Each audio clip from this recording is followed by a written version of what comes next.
Yeah, if you say so, Colin. Yo, yo.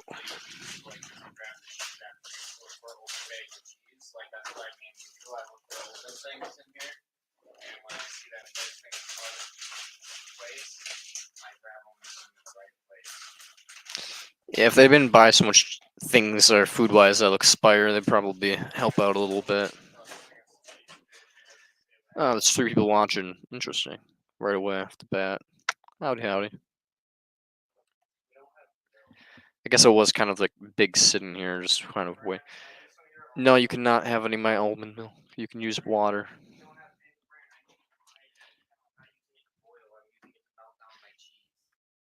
What the fuck? No.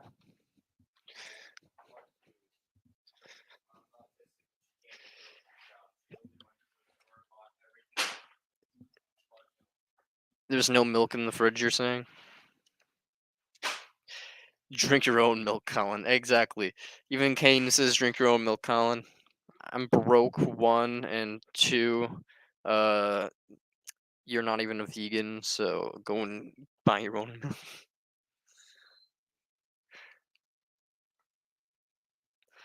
Uh,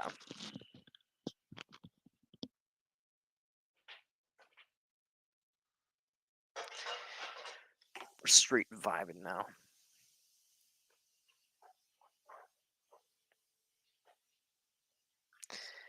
Feels good, man. I'm a little buzzed, a little high, and we're gonna game a little bit, talk about whatever, What do y'all want to talk about? We could talk about whatever, like strip, whatever. Like I don't care about this channel, man. Like, I do, but I don't care about this channel. I'm not monetized yet, so they can't do anything. It's not like they're gonna take down my channel. We can talk about whatever we want. I'm gonna respond to Jamie. What's the purpose of your tattoo? Many purposes. Here's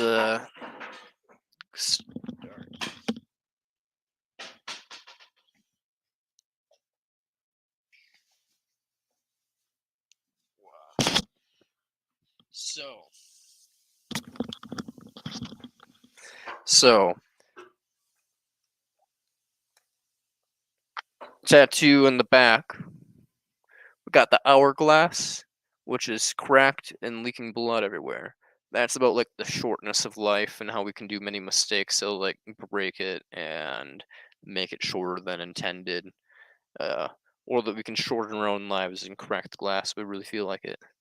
So, and then the cherry tree is just I love cherry trees. Look cool, but also cherry trees mean shortness of life. So coincidentally, that also means shortness of life. Then I love the game The Last of Us, so I got Ellie's tattoo right here. And basically I thought, oh hey, Last of Us is about fungus, and I love psychedelics, so let's turn it into a giant mushroom trippy forest. With the moth on it as well. So that's basically the backstory of the sleeve. So essentially, one of mine is the first tattoo I ever got had a meaning behind it. The other ones are basically just for the aesthetic because I like tattoos and I like video games, and I got a video game themed tattoo that basically expresses my interest in psychedelics as well as my interest in video games. So yeah, it's tropical. It's cool. So I got a bunch of. Here's how you actually view it from this side. Making you guys view it upside down. Uh, but yeah, it's like a little path going up there, and then you rotate and you have the moth over there. Then the other side you got more mushrooms, and you got waterfall right over here going down. So it's pretty cool. All one tattoo artist, world famous artist actually. So got a tattoo from a world famous. Must have hurt, yeah, a little bit, but not too bad. This hurt quite a bit, and the tattoos right here, all that hurt like a fucking bitch. That was horrible right in this area. Right here. Right in the armpit area. The armpit area hurt like fucking mad. And then the elbow also hurt like mad because it's like a bunch of loose skin, but also like really bony at the same time. So it's like just like fucking gets raw, and then once it's raw, it hurts like a bitch. But it also hurts because it's like right in the bone too. So it hurts like multiple ways. So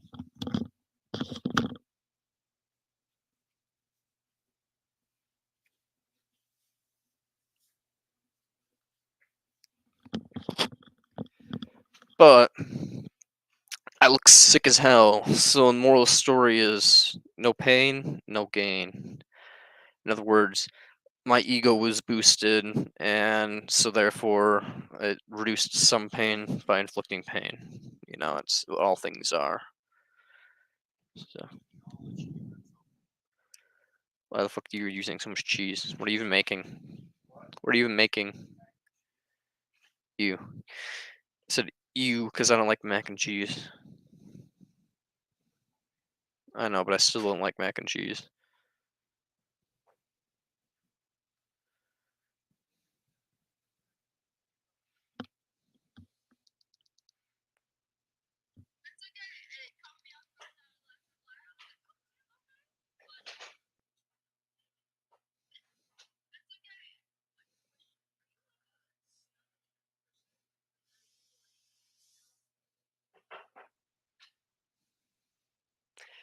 I'm on the weird ground where it's like kind of not my dude.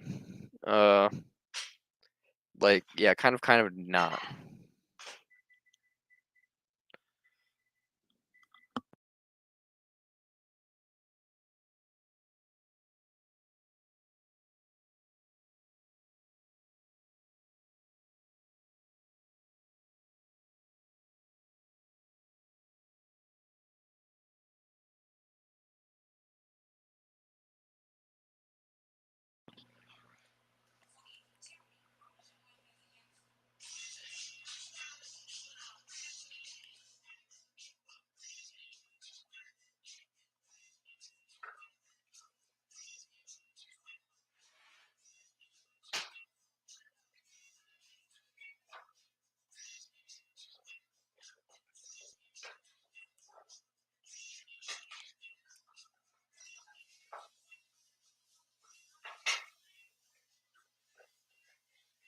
He's on the roids. My brother, if you're talking about my brother on the roids, nah, he just goes to the gym like 6 fucking hours a day. Sometimes. He goes to the gym like so much. So my brother just is a meathead because when life doesn't give you lemons, you make muscle aid instead. I guess that's what his mind says. I mean, life gave him lemons. He just doesn't have anything to work for, basically. So it's just like muscles. I tell everybody what you must do, that we're all janitors, but no one wants to listen to me or believe me because it's too much of a pressure. It's too insulting to the fact that they've wasted many, many years of their life. So, you know, it's just how it be. And no one wants to believe me that we have a duty.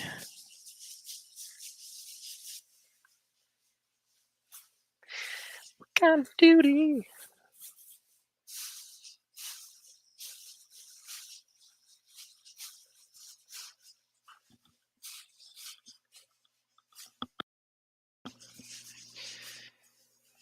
Yeah, it's tragic. Do I want to play Castle? Or do I want to play... Yeah, I want to play Castle. Castle. It's lemon? I thought that was a pineapple, bro. I guess it is a lemon.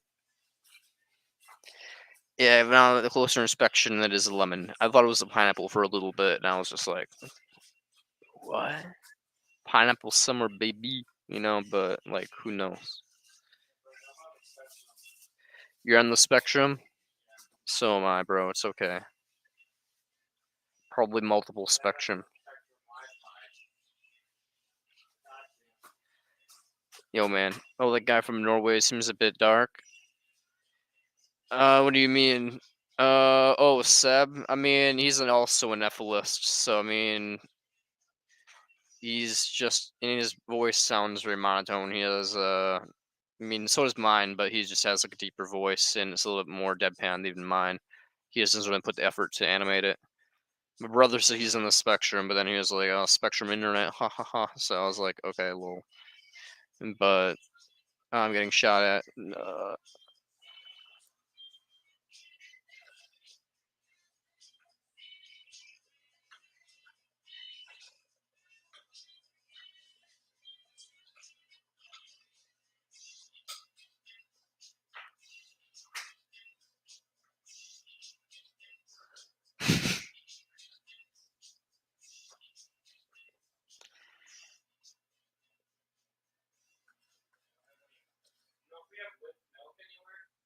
Why would we have whipped milk, bro?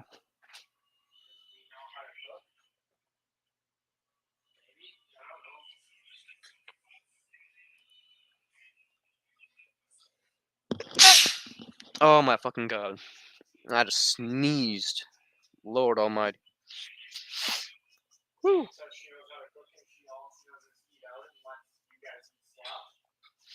Yo, man, you may be right, but that's because our parents only love us if we love them, Colin. Too many video games take too much concentration. God bless you. Thank you. I appreciate it. Parents are like the biblical God, you know, they're like worship me, and if you don't worship them, then it's just like go to hell. So it's not quite like that. It's more like the Mormon version, which is like if you don't worship me, you just sit in the void. Like I won't torture you, but I'll just like neglect you and let you wither away. And that's pretty much my parents. They're like the Mormons. They're like the Mormon version of God. Shitty in their own unique little way.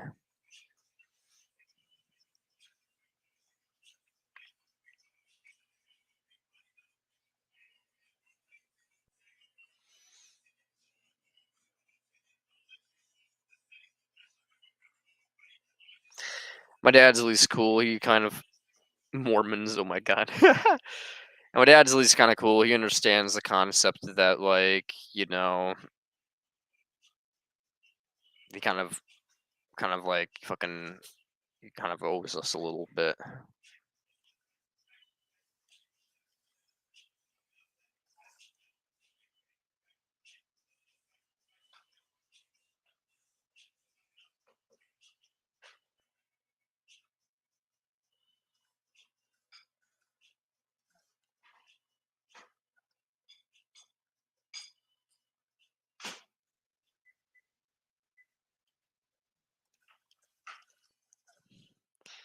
God damn it! I did 300 damage of fucking Mozambique. Do they drink? No, actually they don't drink. My mom drinks a little bit. My dad used to be an alcoholic, but then he went to like fucking whatever that dumbass thing is, Alcoholics Anonymous or whatever. So the Christian LSD dudes basically was going to be LSD dudes, but then Christian non-LSD dudes, so just Christians basically are just like, "Do not drink. The Lord says your body is a temple." And then he became like really Christian and really against doing drugs, but you know. Now he's a little bit less like uber Christian. He's still kind of pretty kind of conservative, but not too bad. But no, my dad doesn't drink at all, and my mom drinks like only a little bit, like socially. Yeah, she's socially.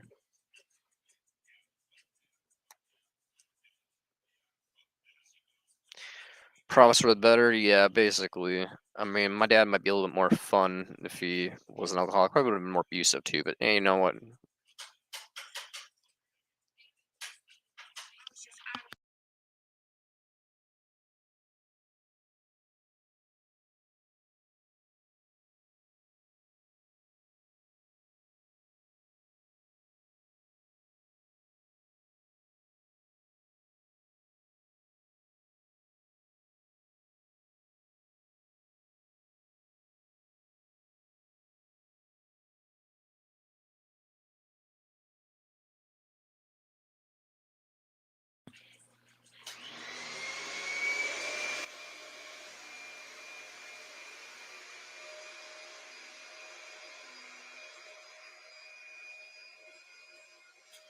My brother's fucking vacuuming.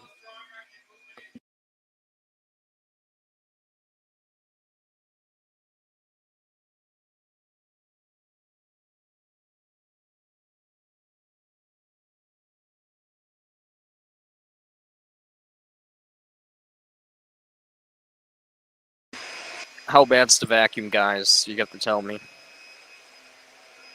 Oh, 1 second. I can just. Okay, the vacuum's not too bad. Unless I talk, I imagine you can probably hear it in the background. Yeah, that's good. Okay. Cool. Not bad. Awesome. So, yeah, let's just I'm gonna keep playing Apex, but I'm gonna put on a videos for us all to watch a little bit. That way it's wrong button.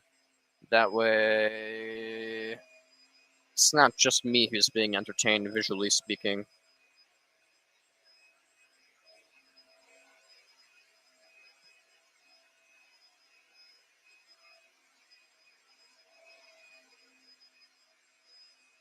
Let's see. Let's go to cult.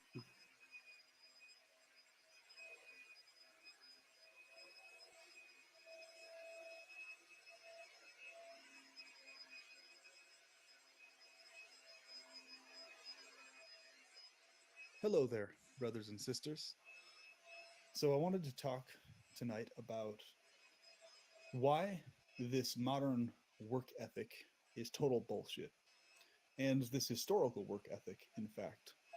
Um, the whole work harder thing. Uh, so, this has been talked about on many other antinatalist channels, much to my delight.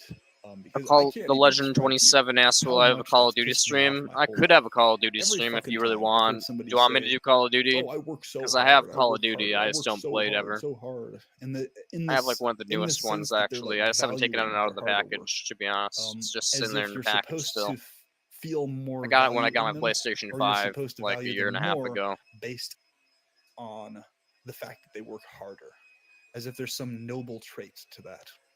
Well, first of all, working harder is total bullshit, Oh, because run. what life is supposed to be about is making life more efficient, increasing your play, minimizing your work, to where you can achieve maximal work with minimal effort. And if you want to do leisurely things that are good for your health, in like exercise, martial arts, outdoor survival skills, whatever, that is actually more play than it is work. Tell me if the It's vacuum good for gets your too health. loud. I mean, That'll you mute can call it myself. work, but it's actually it's a form of very efficient work, because you're doing something that's maximizing your gains and minimizing your Also, tell me pain. if the video is too loud. But the way this whole bullshit work ethic that a lot of But people I think this have, video is quieter than uh, most videos, in so the I kind of sense turn of up I the work volume a bit harder, therefore, more than it's usual. as if it's supposed to mean something, right? Um, is is completely the opposite of that, because what they're doing in the vast majority of cases, what they're meaning is they're pained and they're strained. In other words, they're basically destroying their body and they're wearing themselves down from the harder work. And you're supposed to feel empathy and compassion for that. You're supposed to feel some sense of, oh, you poor baby, you're working so hard, you're so distraught, but okay, you're not literally a slave, so you don't literally have to do that shit. And especially if you were dumb enough to irresponsibly bring kids into this world at a low income level, at a poverty level, or close to that, and you didn't really calculate What the fuck? Where did that the guy come amount from? of Oh, money so and many time and squads here. all this other type of My stuff that teammate's you're going to need fucking to queer. guarantee for those kids, I love him, then but he's just a lot of that's queer. on you, really. No, I A don't love lot him. of He's that playing a shit is on Wraith. you for He's a not Wraith thinking main. ahead enough about those Get out things of and here, getting your Wraith shit main. in order Ugly.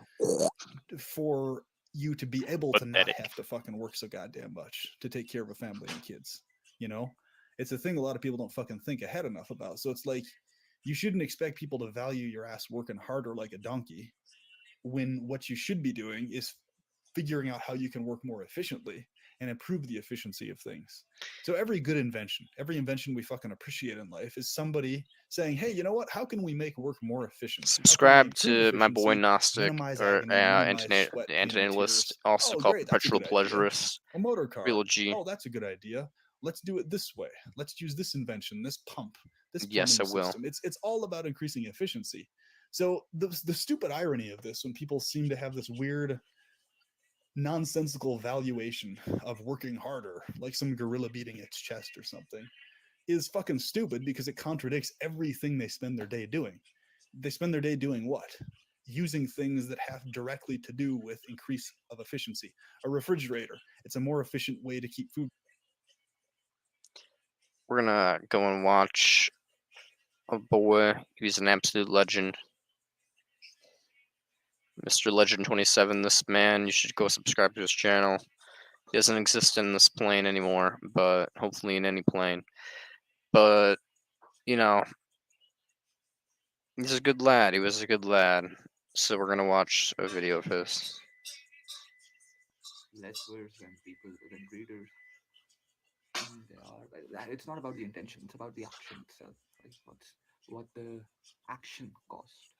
You know, is the action is the act of giving birth or ending someone's life, or which one's worse? And I would say it's giving birth. I would argue that it's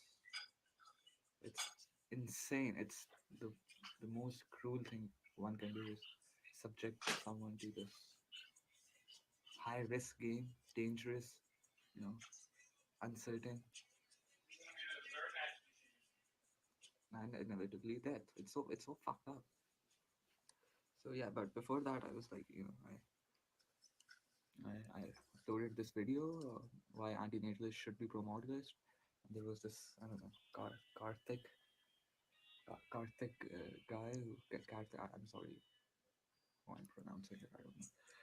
He commented on the video and he basically said there's a difference between not bringing someone into existence and killing someone who already exists.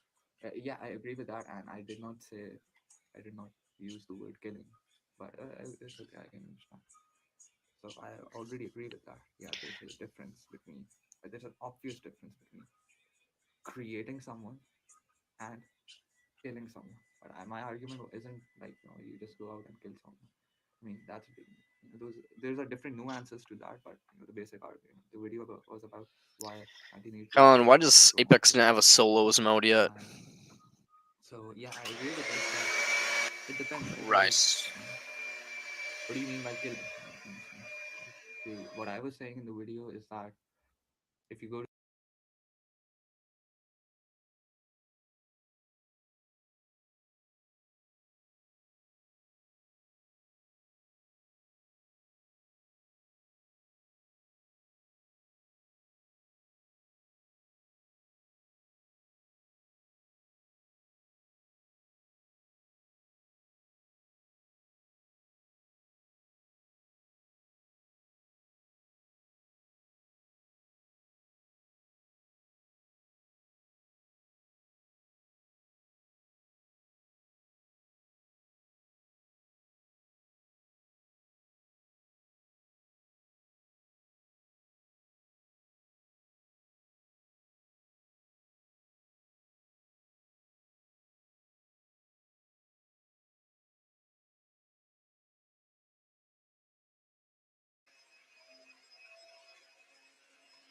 I'm just muting everything right now because, frankly, I can't even hear the video because my brother's vacuuming and it's so fucking loud.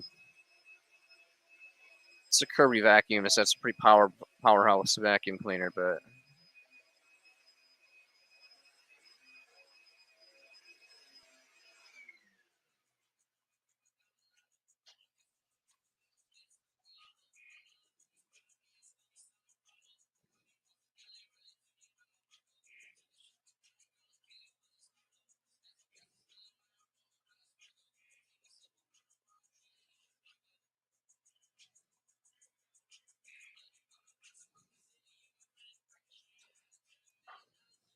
this man doesn't understand how the minimap works.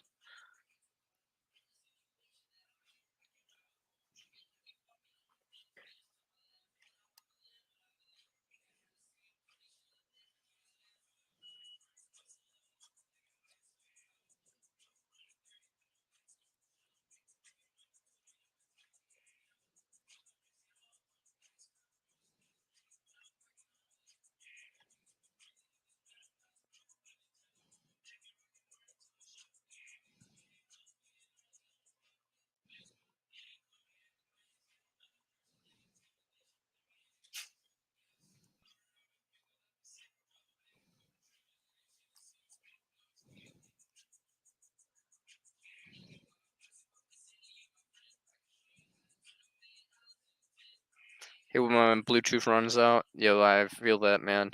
You using like Sony Bluetooth, or you using like AirPods, or what you using?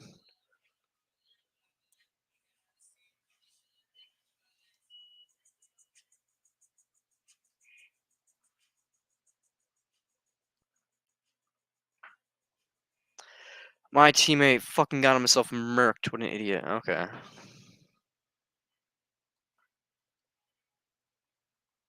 Well,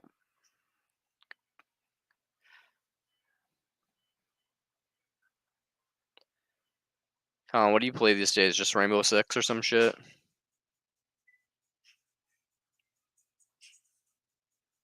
Colin, what do you play these days? Just Rainbow Six? Rainbow Six and Fortnite? Okay.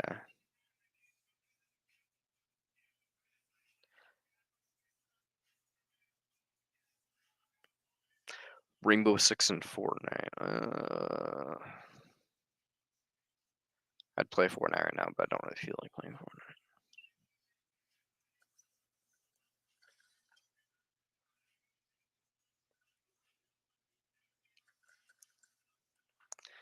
I didn't expect that. It's another squad out of nowhere.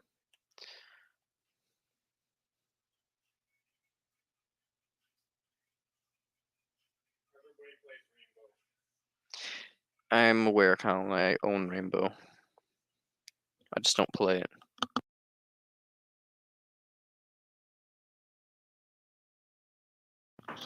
Oh, you don't like your ears covered? That's okay, man. Autism affects us in all different ways. I'm just joking. But no, I mean, why don't you like having your ears covered? Out of curiosity, does it just feel weird, or like what's going on with that? You have like sensitive ears that hurt you, make you feel anxious, like you're having your surroundings blocked out.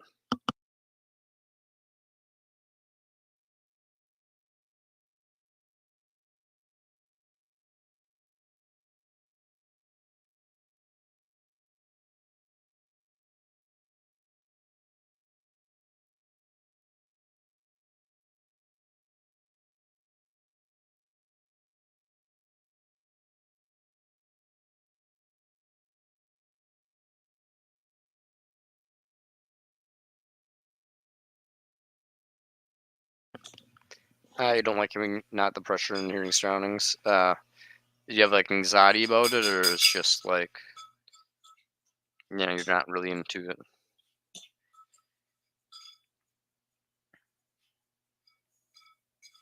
Wait, do you have autism or no? I was just joking, but if you have autism, it would make sense. If not, then you might have like an anxiety disorder, which you should probably get checked out. Because anxiety sucks. At least for most people, it sucks. I don't really know. I don't really have bad anxiety, but apparently I have anxiety.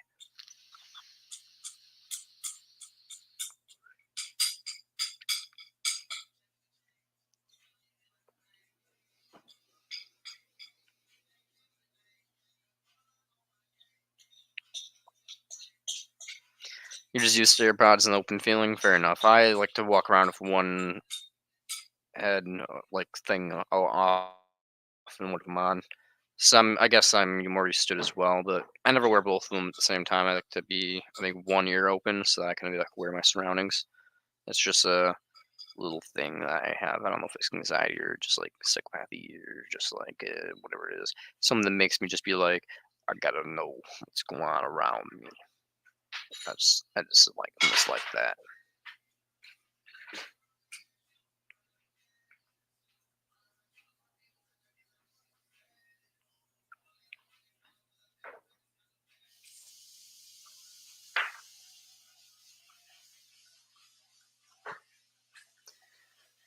It's probably just an anxiety.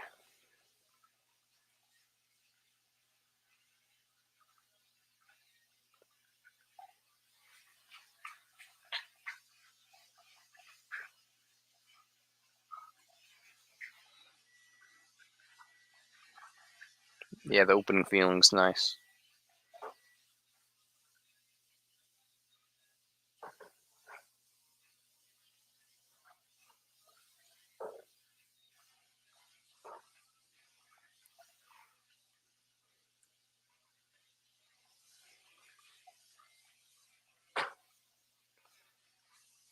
Okay, it's like no weapons here.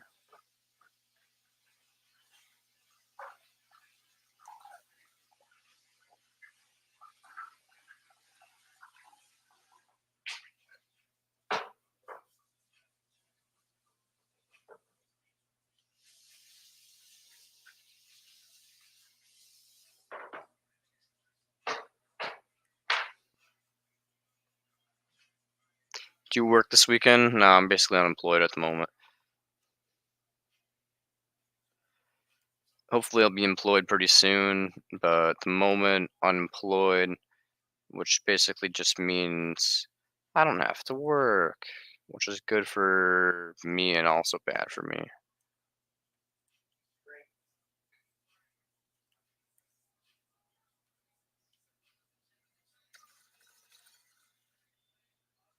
That guy was trimmed. What, Colin?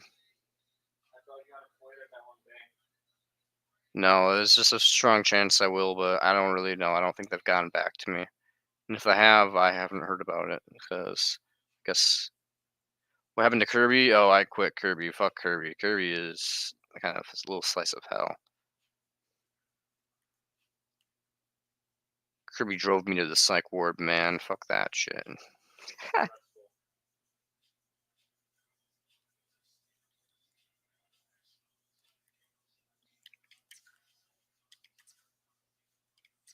What the fuck is this guy?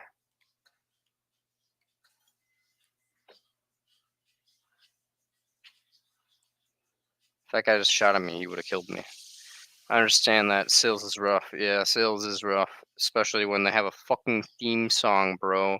They have a theme song. They play music every morning. They play music. It makes me want to cry, man. You understand?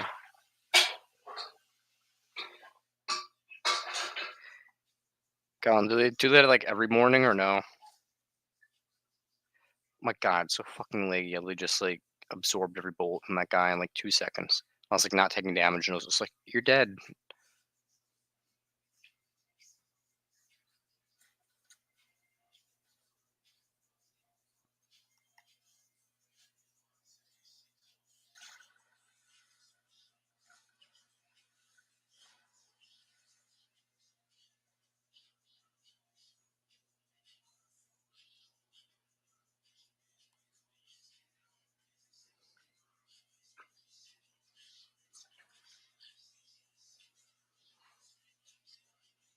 Kidman's an idiot.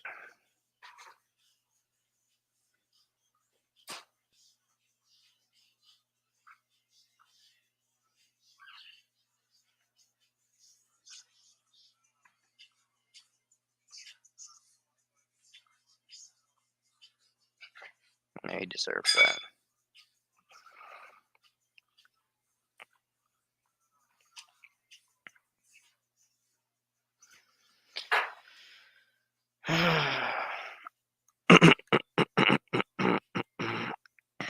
Someone's gonna play as Rampart. Can actually deal damage. Tired of trying to assist all these people who are just dense and can't play a game. Oh my God!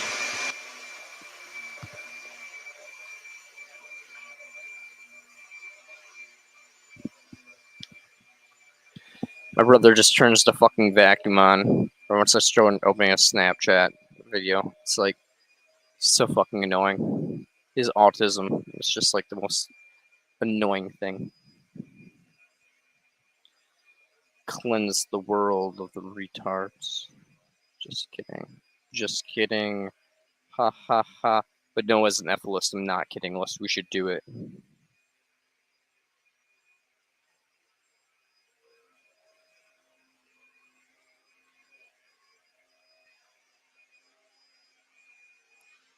I don't know what you said because my brother is a piece of shit and is vacuuming at 9 o'clock at night because he's autistic. He literally has autism. He just OCD, autism, one of the two. I don't know what it is, but it makes him want to clean things randomly in the middle of the night.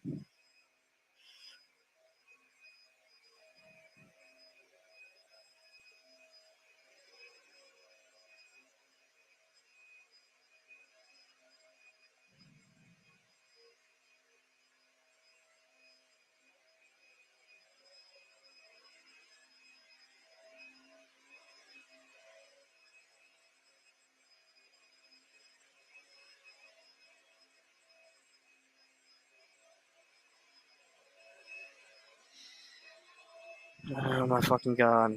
Colin, can you stop vacuuming?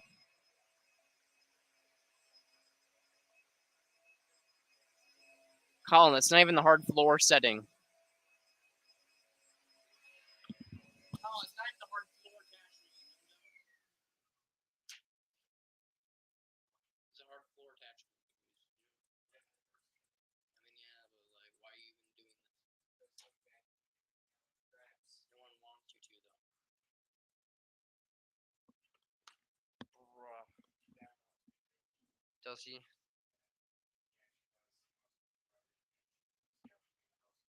Yo, man. You should. Fair enough, I guess. If Dad actually buys the fucking vacuum from you, Trent Bridges, fuck you, you're wrong. Cleanliness is not next to godliness. Cleanliness is just a waste of time because it just makes things dirty again. That's basically my perspective. Especially given most things that are worth keeping clean are too expensive to even be worth buying. Like houses and expensive cars. I mean, I have an expensive car, but still. Houses are something that's like people typically keep clean, and I'm like, and cars don't get dirty very often unless you like actually are like a dirty person who does a dirty job, you know. But I don't have a dirty job anymore, so even when I did, my car didn't really get that dirty ever. So I guess it's just because I'm a clean lad. Holy shit! There's so many people coming here. I'm playing Apex Legends, by the way. Oh my god!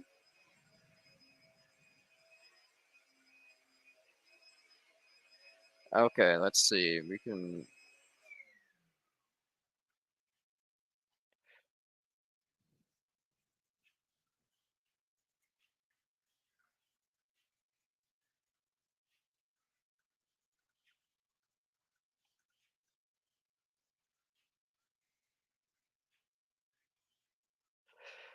Oh my lord, yes.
Colin, I can't even hear people sneaking up on me because you're fucking vacuuming.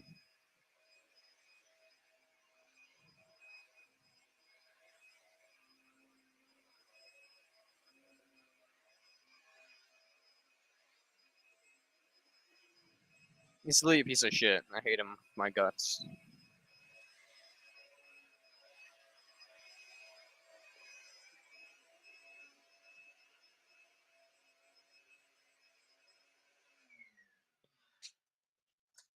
Colin, I can't even hear people sneak up on me. Oh.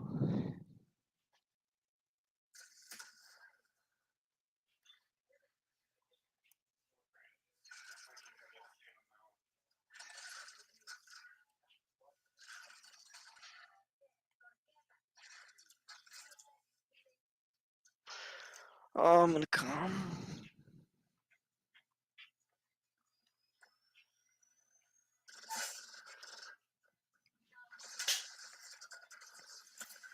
You did this to me, Colin.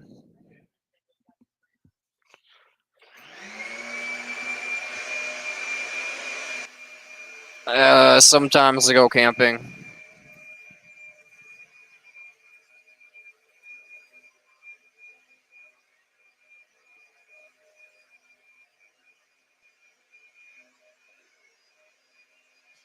My brother's Mexican.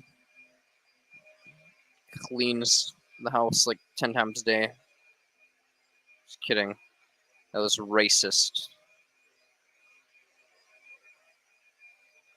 You have a tent? I do have a tent, but I also have a hammock. So I mean, like, I own a survival hammock that's worth like $300 and can basically be used in like any climate, basically, besides like racist. Yeah, I'm a racist. No, I'm just kidding. But it's true though. Like Hispanic people have a weird thing about cleaning. I don't know why.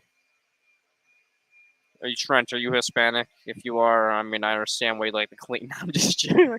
I'm just joking. Christ.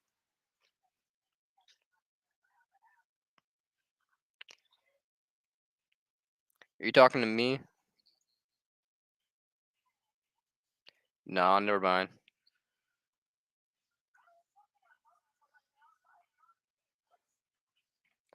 I'm not really what?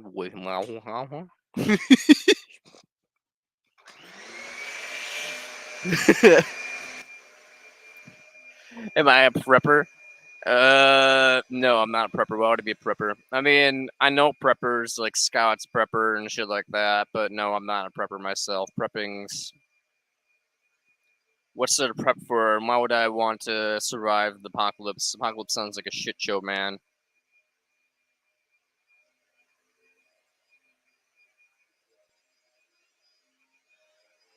It's like world is already shitty as it is, and it's not like I can really preach efilism in the apocalypse. I mean, I guess I could just like kill people. Stockpile for the end. Who cares about the end? If, in the end, I'm just gonna end myself, bro. In the end, I'm just gonna take as many people with me, and I'm out of here. You know, that's basically the end. Apocalypse happens. I'm gonna elope. Apocalypse more like elopicus. That's me. I'm gonna elope to death.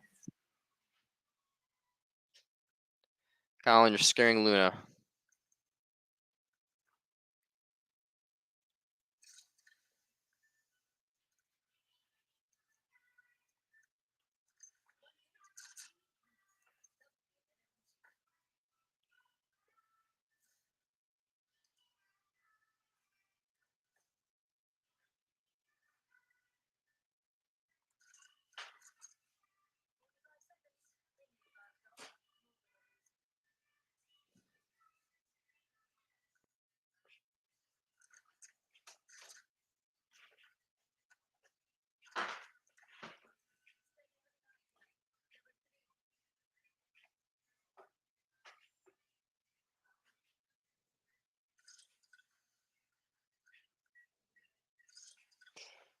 You need to survive in the woods. I need to learn to survive. Why would I need to learn to survive in the woods, my dear? There's like zero benefit to learning how to survive in the woods, given that, there's this thing called society, which makes it so I don't need to know how to survive in the woods.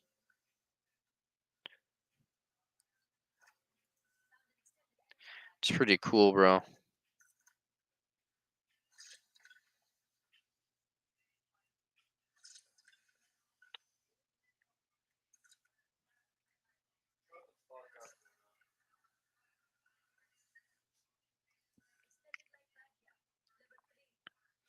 Because one day it could be just you and your tent. Well, if it's just me and my tent, I'm gonna choose exit life. I believe I don't know if you've noticed yet, but I'm a pro mortalist.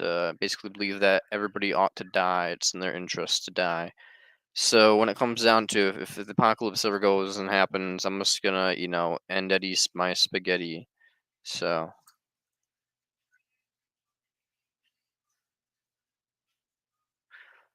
I'm not gonna waste my time learning some skills that'll never be applicable to me because I won't have any use for them.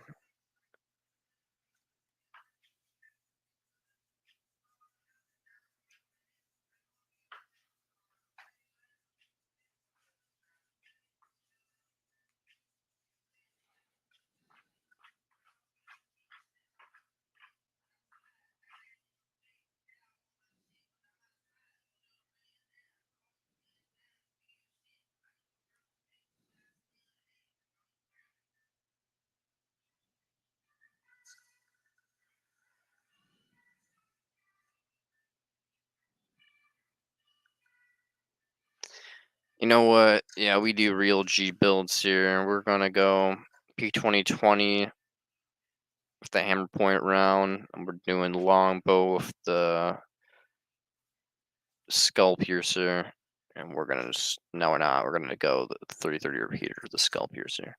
That's way more efficient. That's sad. It's not sad. It's just the facts, my dude. I'm not gonna waste my time doing some stuff that makes me feel more masculine when I don't need to. It's a waste of time and energy. No, exercise too, but no, they're talking about.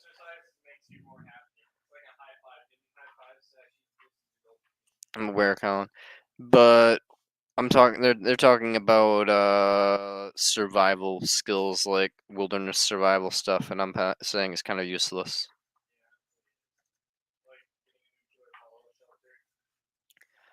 Basically, it's like why would anybody want to survive the nuclear apocalypse anyways? It's just like what's so great about life that makes the apocalypse something that you want to. Yeah, basically, it's like life's pretty shit already, and it's just like people are just finding excuses to get by day. So like, why would we want to survive in like a nuclear shithole? Yeah, yeah, I'm not fucking Hobbes, Colin. So Hobbes can go fuck himself. Well, Hobbes said that you're better off in a society too. He just said like that, like society sucks. But no, I mean, I don't think society sucks. I think that like society is like necessary and nature sucks, but society is kind of just like something that's required in order to have like functioning systems of anything, and it basically is useful. You basically would want to have a society. It's like logical to want to have a society, basically.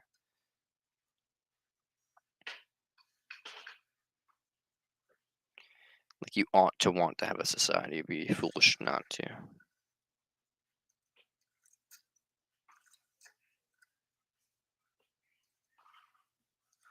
Several is a natural instinct. Well, natural instincts don't really matter. I'm a psychopath, dude. My natural instinct is to like skull fuck a person or something. I don't know. So like natural instincts aren't exactly kosher with me as an excuse for anything, especially given the fact that nature ducks rape each other to reproduce and stuff like that. Like nature's not exactly cool. Nature's pretty shit, bro.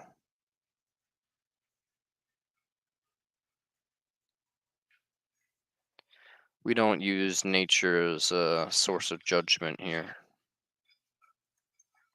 We frown upon nature.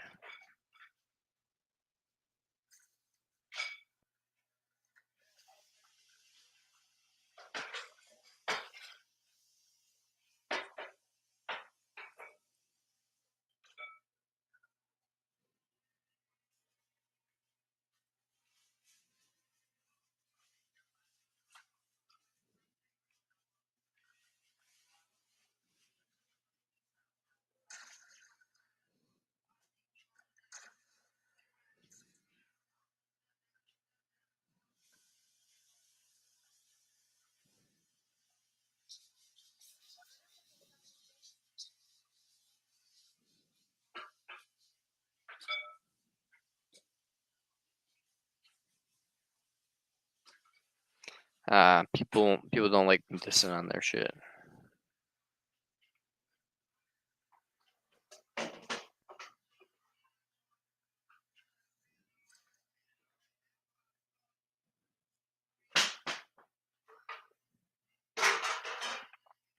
Blueberries are a superfruit. I believe it. I guess I didn't really know that, but I mean, fair enough. I like the taste of blueberries. They're pretty good. Why is that? I mean, I guess if I'm in the wild, I'll make sure to scrounge up some blueberries if I find them. I'll be like, oh shit, blueberry, the superfood.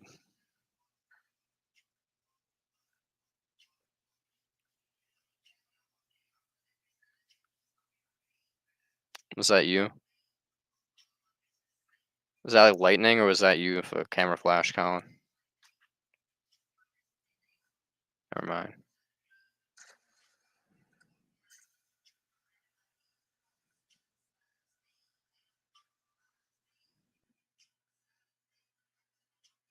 Raspberries grow in the wild too. Yeah, I'm aware.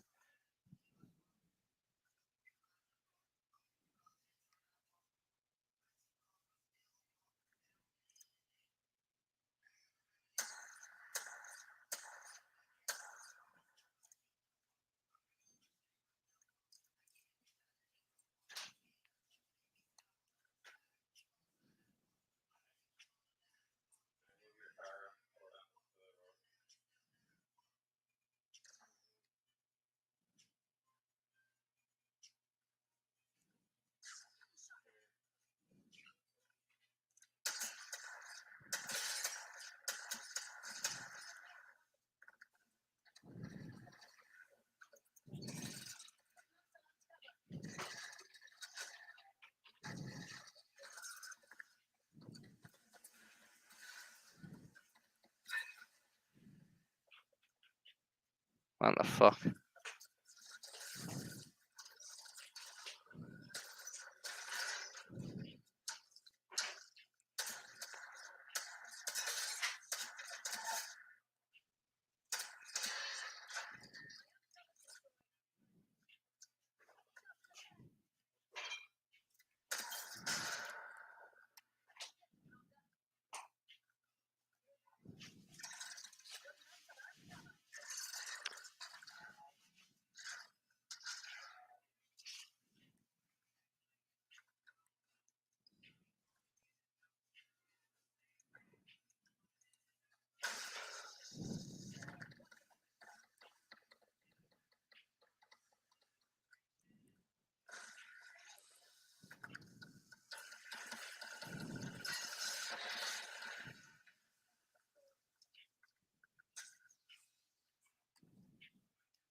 No. Oh yeah, they did for a little bit. Why?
And flashlight, need black, need paint book, and what?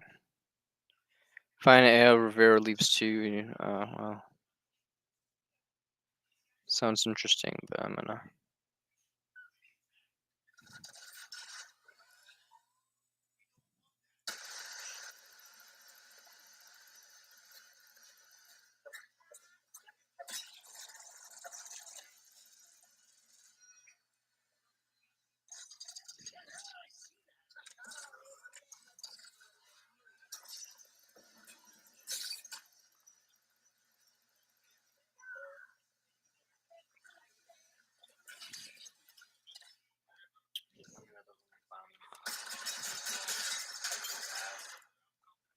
That dude's ass. Colin, I don't like macaroni and cheese. Why would I think it's good?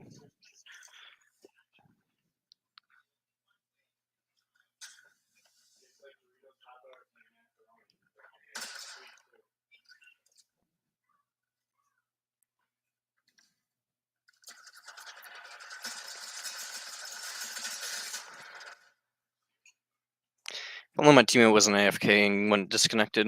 He's a dumb Jew. I will be racist until I get smited by the fucking god. I wish everybody would just leave this house, though.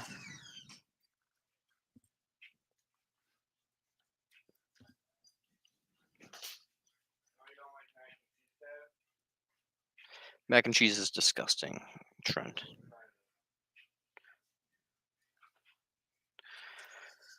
It's horrible. One, I'm vegan, so I can't even have it. But two, it's disgusting.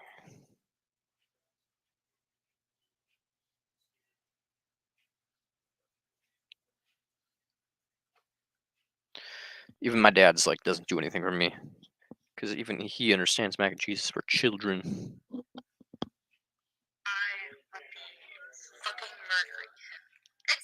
o'clock at night. Go to bed. Even Jamie understands that you're annoying, Kyle. Yeah, the thoughts.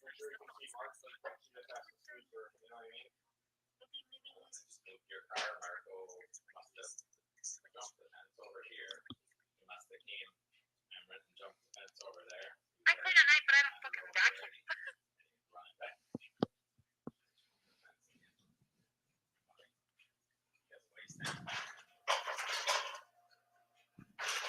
There's just so much noise going on in the house at 7 o'clock at night. Yep.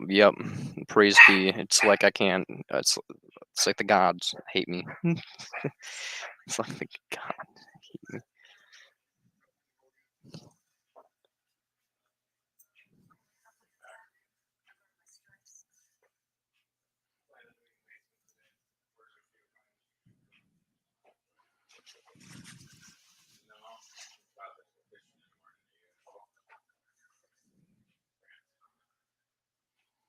If Colin goes, I'm not going. So cool.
Mac and cheese is just fucking disgusting, bro. It's not survival food. And why are you so concerned about survival? Survival is objectively a bad thing. Life is objectively horrible, bro. The entire Eastern religion is just like life suffering. And you're out here like survival, man. Survival is beyond useless. Oh my god. He's still vacuuming.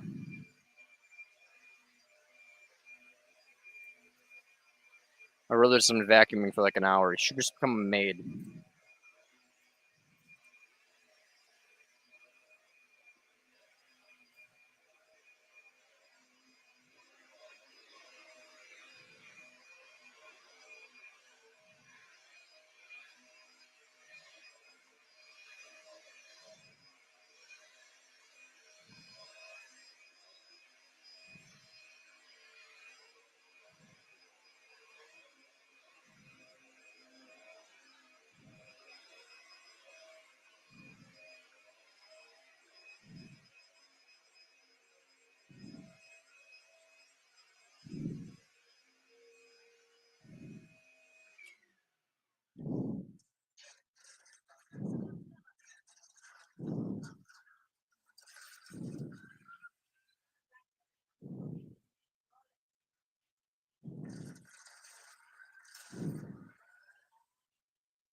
If my teammate gets himself killed, I'm gonna actually fuck him in the ass.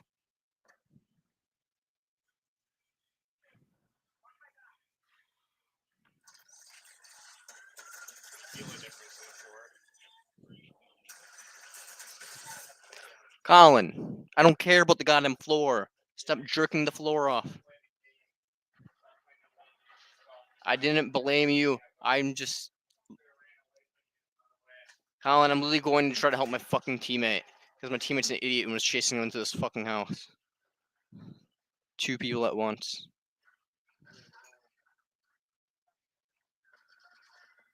Look at him now, he's dead. Because you were jerking off the fucking wood floor.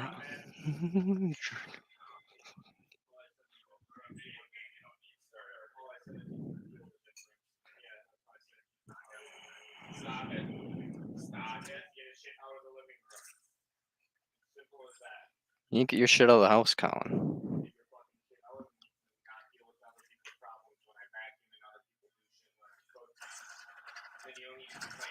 There's a fucking rule called 9-9, Colin. It's literally fucking 9:47 at night. You don't need to be fucking vacuuming for the last hour. Well, I'm making food, therefore I'm vacuuming. Yeah, what the fuck is that logic?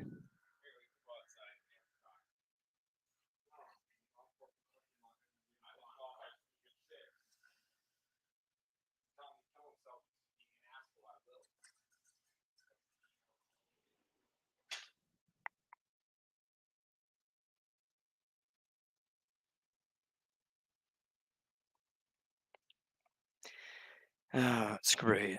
Living in this house is absolutely horrible. Literally have to deal with him vacuuming around the house all goddamn day, following me around the house all goddamn day, yelling all goddamn day. I will not be nice to my brother. My brother's a piece of shit. He literally buys Nike and jerks off Nike, saying that like it's a good thing that they exploit poor children and poor people in other countries so you can have cheap fucking shoes. So my brother's a piece of shit. I fucking hate his guts with a burning passion. I will not be nice to him. He's not nice to literally anybody. Talks shit behind everybody's back that's ever existed, has ever been nice to him in any possible way ever. He's a piece of garbage. He's filth. Scum on the bottom of my shoe.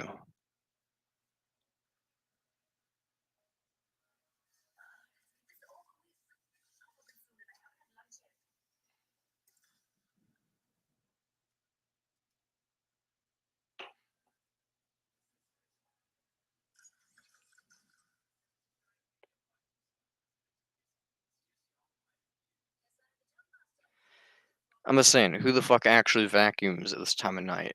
But one, like, that's irrelevant. My brother's a piece of shit of a human being, but when it comes down to he's also just purposely does things to annoy the fuck out of me. He's just like, let me see if I can just vacuum 2 inches from my brother who's playing a video game and live streaming, just to see if I can piss him off. And then once he starts getting pissed off, I can start fucking arguing with him. So yeah, my brother's a piece of shit. He's a garbage human being. Hope someone caps him someday. It would be a blessing for the world. No joke. Generally, as a negative utilitarian, having someone in my brother's life or someone who just have a drop dead from a heart attack would objectively be a good thing for this earth, given the fact that he literally just wants like people to fucking like starve to death so he can have money. So, my brother's a piece of garbage.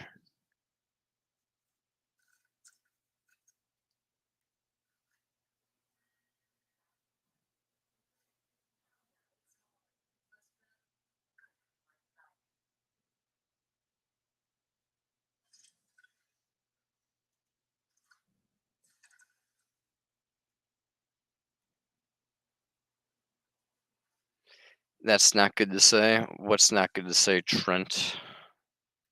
You can't just say that's not good to say without explaining why something's not good to say. I'm a philosophy major, my dude.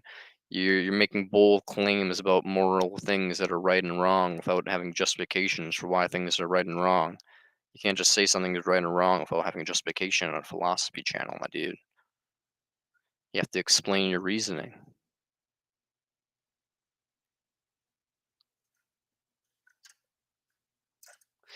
It has to be valid reasoning. Can't just be, oh, I reason that it's mean. Because guess what? It's also about your brother. You will need him one. My brother needs to fucking get his brains blown out by a fucking gangster. That's what he needs to have happen, bro. No, my brother's a piece of shit. He's a piece of garbage. Why would I ever need a literal person who's like sexually assaulted folks? He's my brother's a garbage human being. There's no point of. I'm not sure if he's actually sexually assaulted people, but he talks like he fucking does. So when it comes down to it, he's a piece of garbage filth. There's no reason anybody should respect my brother in the slightest. He's basically sexually harassed women to give him nudes in the past, went after depressed girls for those exact reasons. Uh, he's a piece of garbage. He literally wants people to die just so that he can have cheap fucking products. Like, he literally wants to exploit people, like, for slavery as like a business. Like, this man literally would run like a fucking diamond mine in the Middle East, fucking making like brown people to fucking die and fucking like collapse tunnels and shit, just so he could make a buck. My brother is a piece of garbage. Like, you think I'm being like exaggerating here? I'm not. He's a little business major for a reason. So he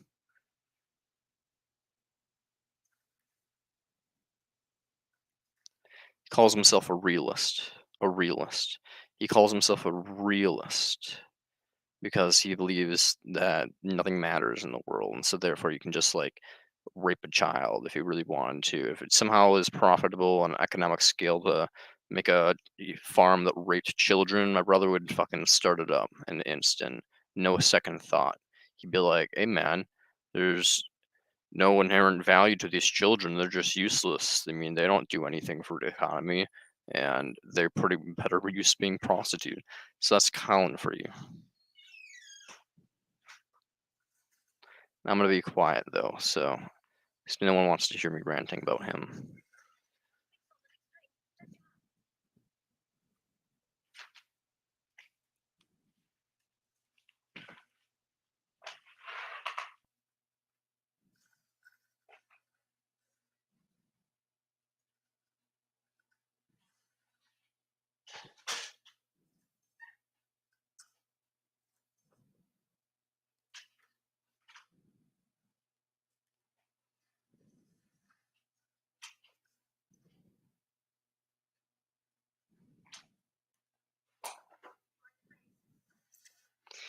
There is no God, Trent. I don't know what you're talking about. Plus, I'm live streaming. The whole internet's listening. It's not like it really matters. Internet won't do shit, and God will do less shit than the internet if he exists. God will let orphans be beat to death before he does shit for chat to stop me from swearing online.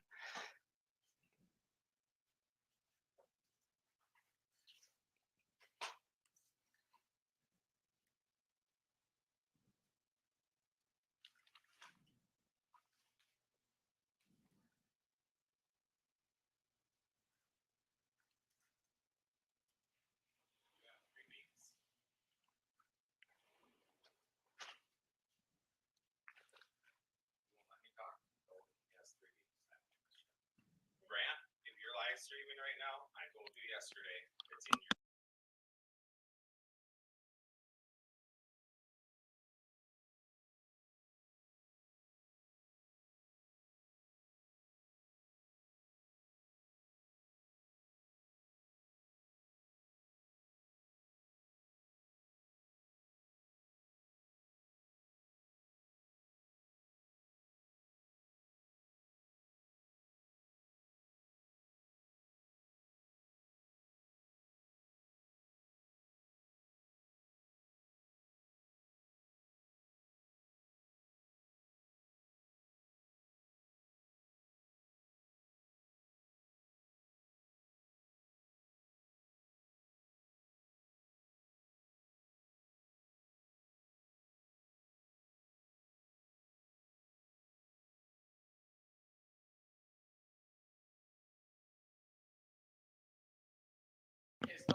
There's some white people bullshit going on in the house right now because my brother's white and he thinks he's black, so he just likes to tries to start fights with everybody because he thinks that's what it means to be black. It's not. Being black just means you have pigmentation in your skin. It doesn't mean you're a gangster. Colin thinks it means be black means to be gangster. So he just tries to fight everybody. And I'm like, yo, man.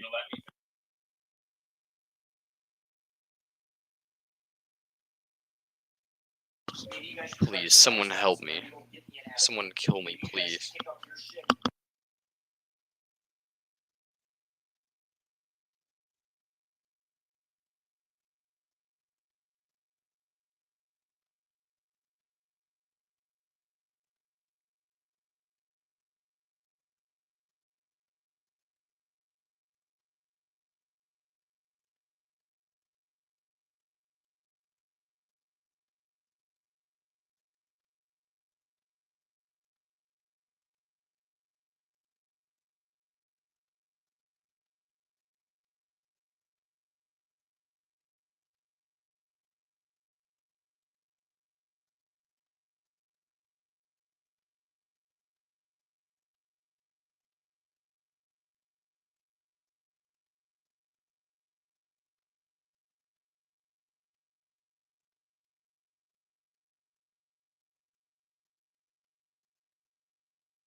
We're just going through some drama, guys.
basically, if you're white, shit happens in the household. You just get like drama all the time, guy. I'm just joking, but white people stuff. You know what I mean. If Apple was here, he'd understand. But when it comes down to it, the point is, basically, my brother's getting kicked out of the house in 3 weeks. That's one thing. He's a piece of shit, so he deserves it. Two, I'm just really pissed off right now. But yeah, basically that's about it. Like my Karen drama. Yeah, basically.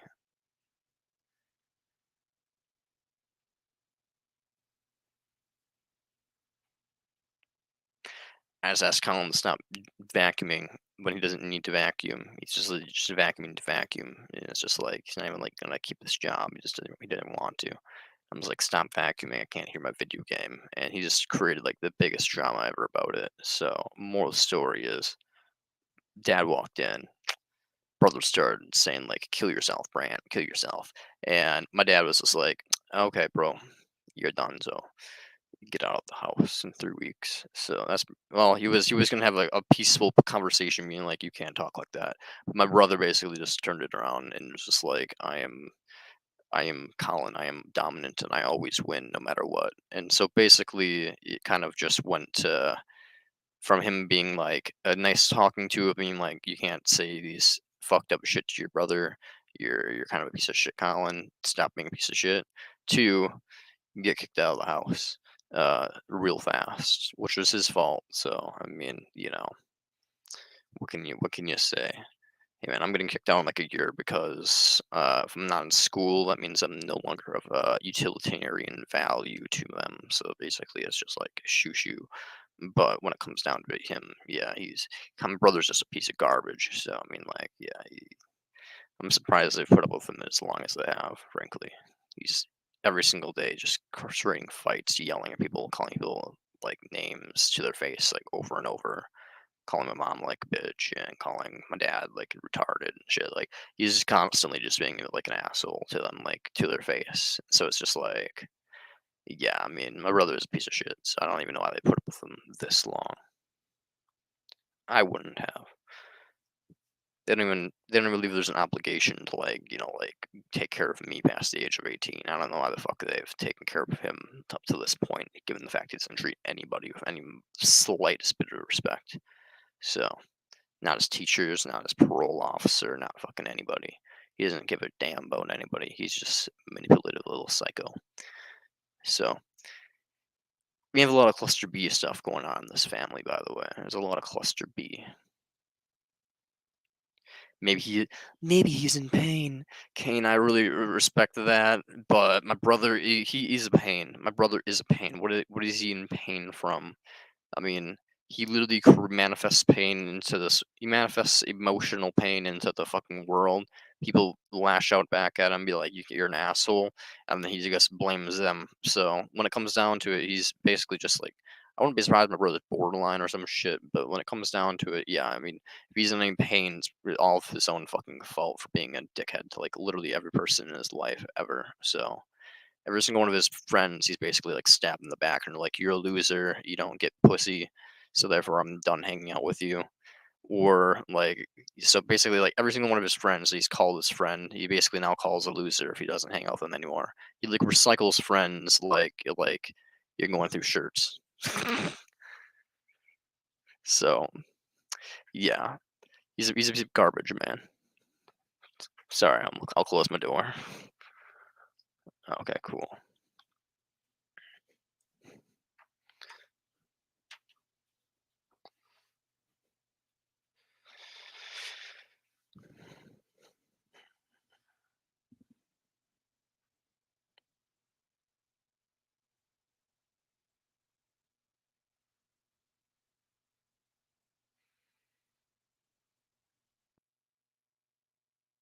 Go to sleep and you don't wake up. How is that not the best thing that happened to you? How is that not the best thing? Like you can say, oh no, I wake up and tomorrow I win $1 million. But you know your happy I'll moments be are right not back. gonna last, right? You're just gonna keep chasing, right? So you can recognize that, hey, this is a stupid chase, and I get $1 million right now. Next week I'm like, all right, I need another million. Next week I'm like another. It just doesn't stop. So there's nothing better than being dead, which is being non-existent, which is better never to have been, which is a long period of going to sleep. You go to sleep for, I don't know, longer, and your brain switches off, and boom, best. What's better than that? So yeah, and we have to, like, kill people when they're going to impose. If there's no other option and they're going to impose suffering, then yes, we'll have to kill them. And that's just how it is. We'll have to, somehow stop them.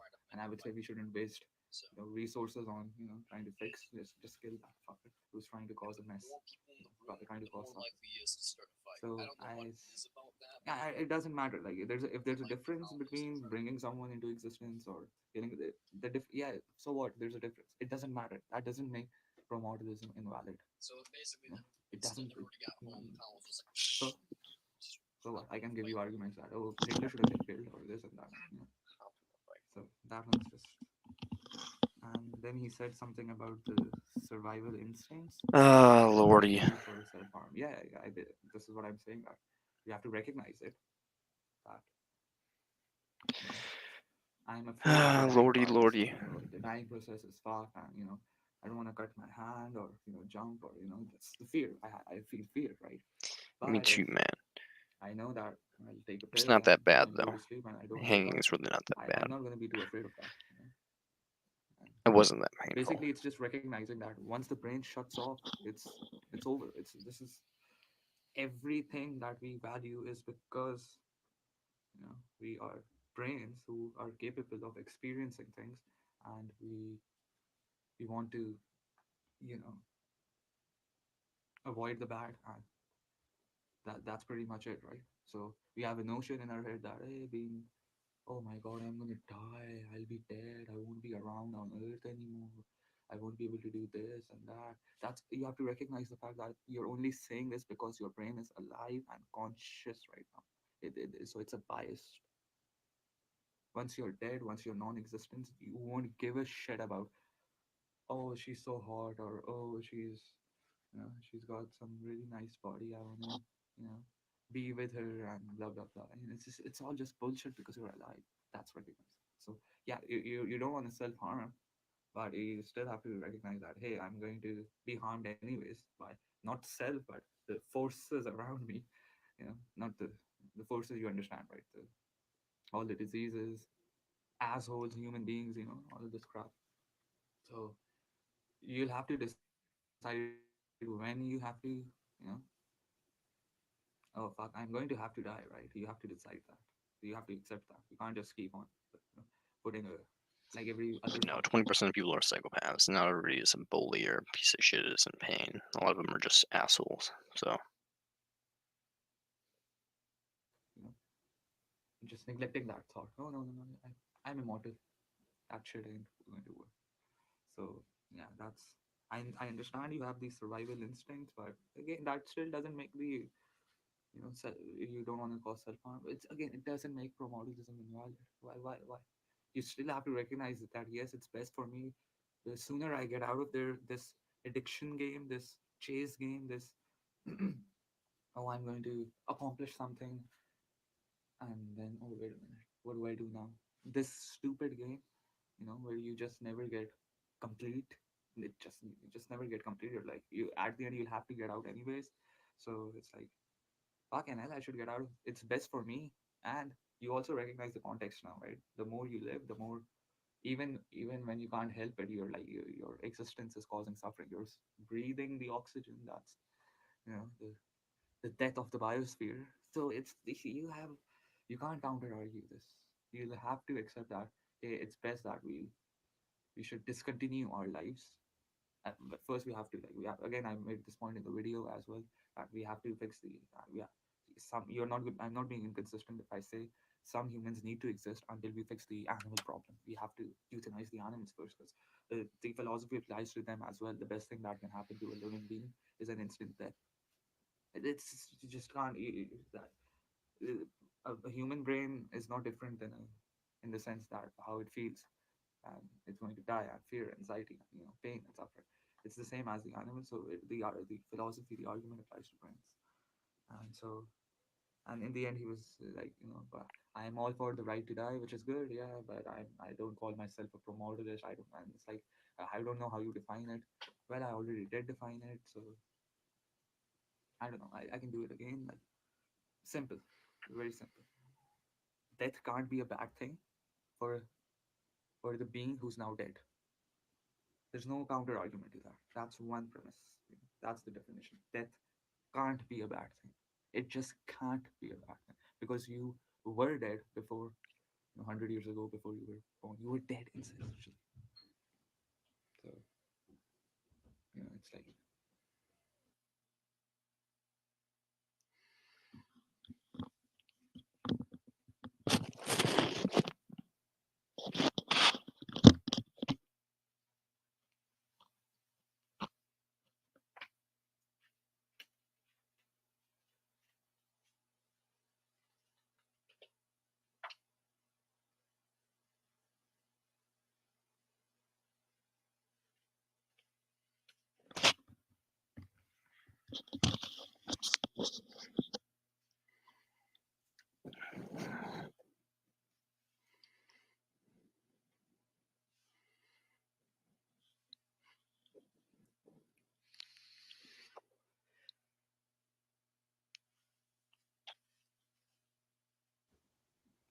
there's just no need for making the what do you call? Oh, there's somehow I'll be in some deprived state when I'm in non-existence. When you are an anti-natalist, you can recognize that. Oh, wait a minute. When before I was born, I didn't need all this crap.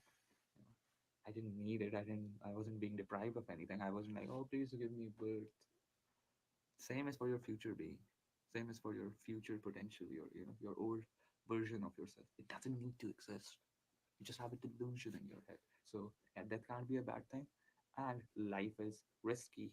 And, it's dangerous and it causes suffering. And you will cause it and you will experience it. So it's not just in the best interest for you to cease to exist, but also for you know, the suffering that your continuation of existence is going to cause.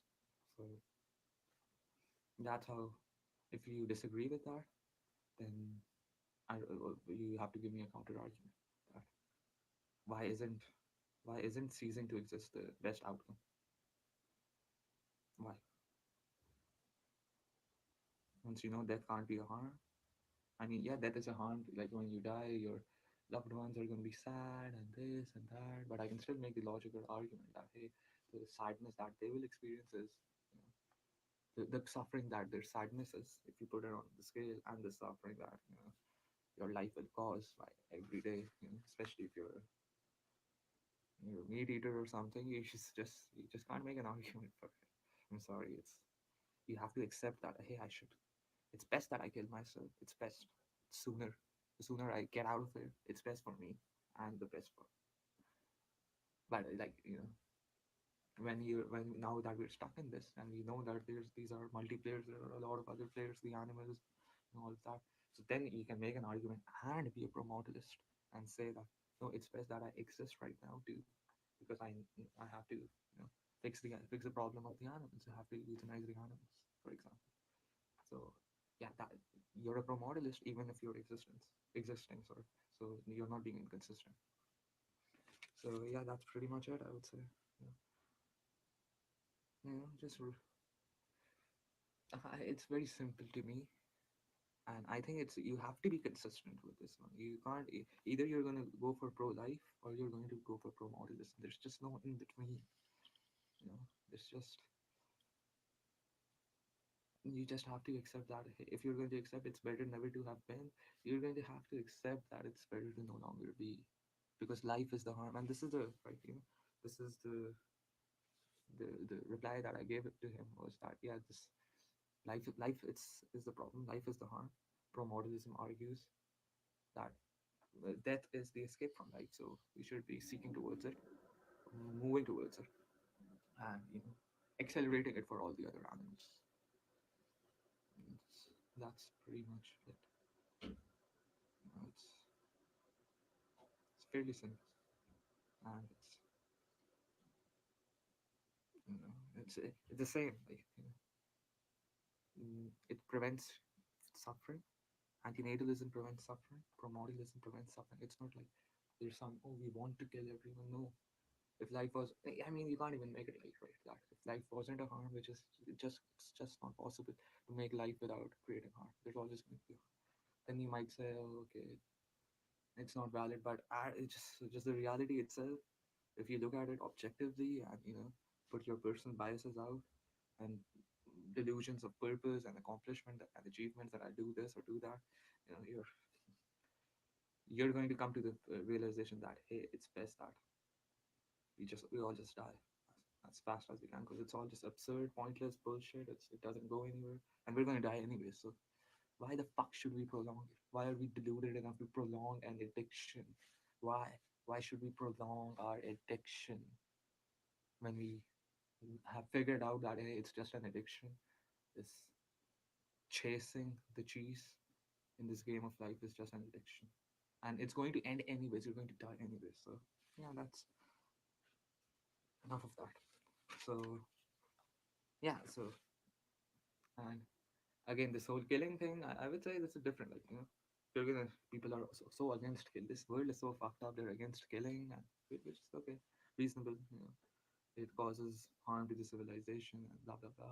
And there are better ways to do end someone's existence, or solve a problem. But they'll celebrate birth, right? It's so fucked up. I feel so fucking whenever somebody's pregnant or they no, I'm good. In my family, they're like, oh, I had a baby, my sisters, and I'm like, fucking, oh, fuck, I'll have to pretend now, or and it's just too, you know. And they're against killing as well, and they pay for animals to be. It's so fucked up. They pay for animals to be killed and tortured, and they eat them, and they enjoy, and they're like, no, we good humans being don't kill people and this and that, and ending someone's life is good, and then it's like it's so fucked up. Like this is one of the things I wrote. Opening like why is birth worse than murder? Because by giving birth, you're opening all the doors to the risk, suffering, pain, harm, torture, uncertainty. You're opening all the risks, and you're opening it for someone else, not yourself. Reproduction is not something you do on yourself. You're imposing it on someone else, and that's fucked up. You're imposing these risks on someone else. So, and if I kill someone, if somebody is dead, it closes the doors to all the future risks and harms and suffering and uncertainties. Facts. So, I think you people have got it all backwards. Once you end someone's existence, you end their suffering and the suffering they'll cause in the future. That's a fact, right? You're gonna say, oh, maybe there would have been a cancer we lost to cancer cure or something. What's the statistic of that? And second of all, why do we need it? We only need the cancer cure because if we're going to be alive, if we want to be alive, and pro-modernism, like, no, we shouldn't be wanting to be alive. We should go for, or even like antinatalism or efilism. It's pro non-existence. We should be like, yeah, just get the fuck out of it. It's all bullshit. So yeah, when you give birth, and it's like you're against murder, and you can't even get this simple logic right that hey, birth is murder. Actually, I basically killed my son or my daughter. That's the certain thing here. That's the only thing that's certain here. That this being is who's now alive is going to have to die. So fuck you. What the fuck are you saying? You're saying that oh, murder is bad, but birth is good. When the fucking hell, you birth, you kill your children. If someone's child die of homicide, I don't know, somebody kills your child or something, you have to recognize that hey, it's your fault. You're part of the fault mechanism now because you didn't think about it, and you took the risk for someone else, and now they were murdered, which you're all afraid of, murdered, dead, because you had them in this world in the first place. And if they weren't going to get murdered, they were going to die of something else anyway. So you basically, you the breeders are the insidious, the evil ones, not the the ones who are killing someone. And again, I'm saying it just not judging the intentions. I'm just judging the action. So yeah, what else do I like? Inevitable. Yeah, okay.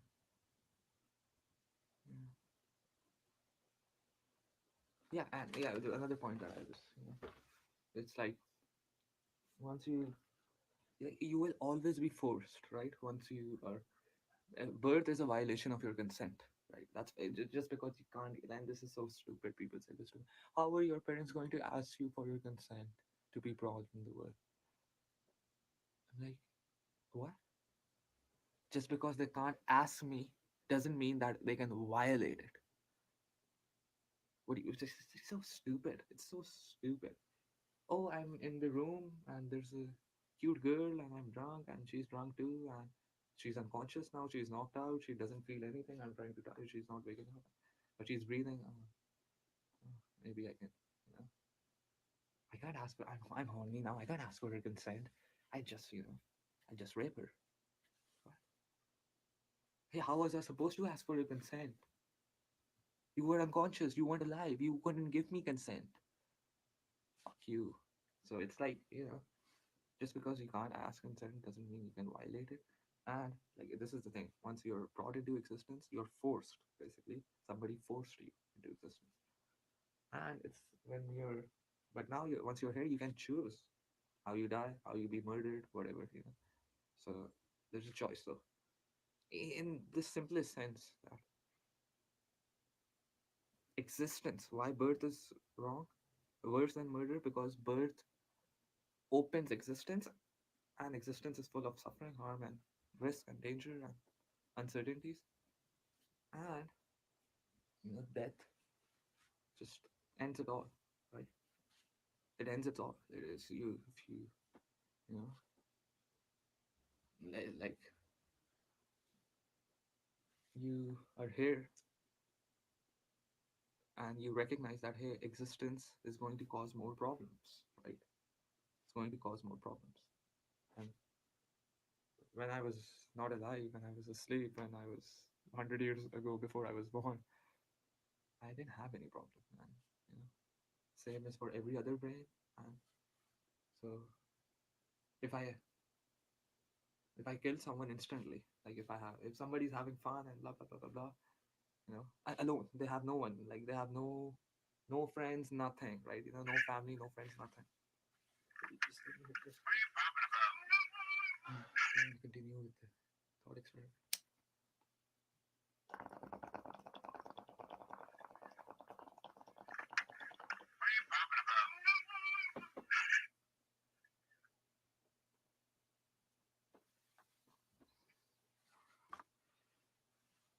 Ah, fucking Fucking hell, man.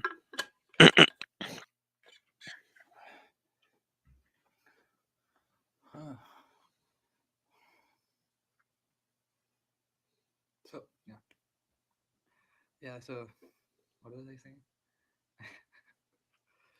Yeah. So if I if somebody's alone, right, and they have no one, nobody's going to be harmed or anyone. Nobody knows, like no friends, nothing. This is one of the things that I'll get to that as well. But let me finish this book. And they're in their room just playing a video game, enjoying. You know, that's all they know. They eat and they play video games, eat video games, eat video games. And they're playing the video game. They're enjoying right now. And 1 second they're enjoying, the next second I take a. I mean, yeah, this is gonna sound Tired and a bit because it's a thought experiment. depressed, yeah. I mean, it's You take basically 47 and just just shoot him in the air, and he's dead in a millisecond. mix of tired What's and the harm that I depressed. did?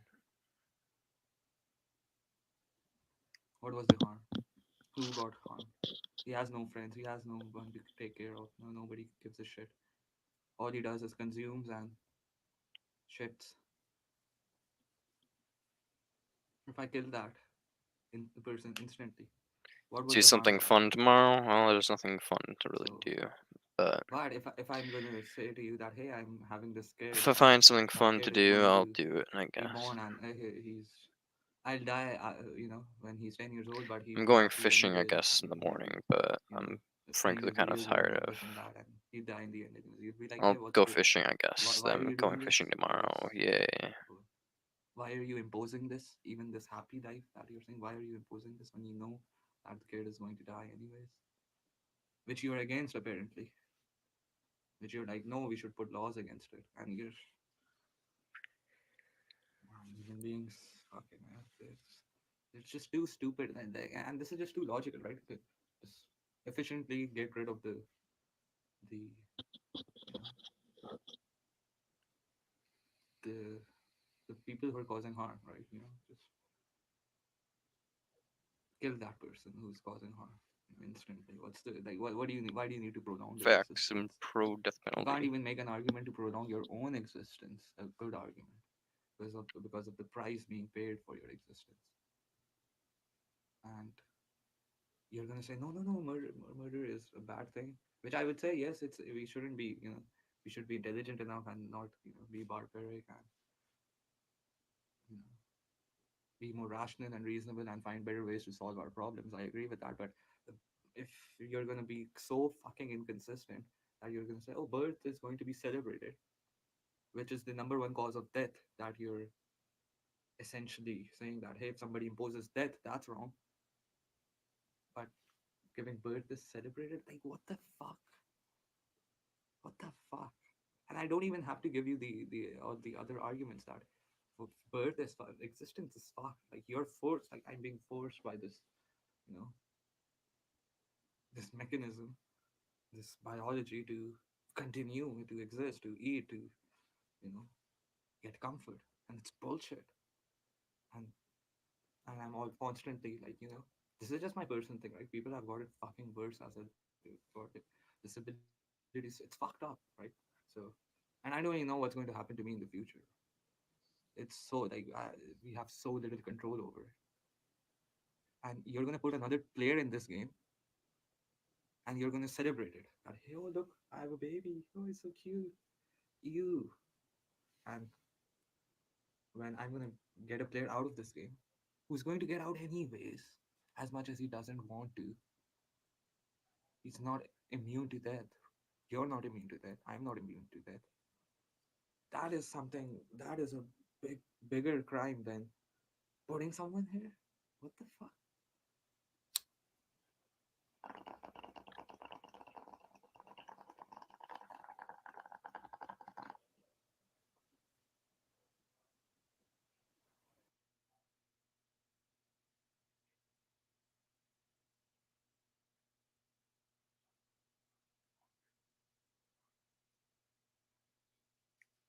I didn't come out there because it's roomy. I come out there because there's no Wi-Fi in my room.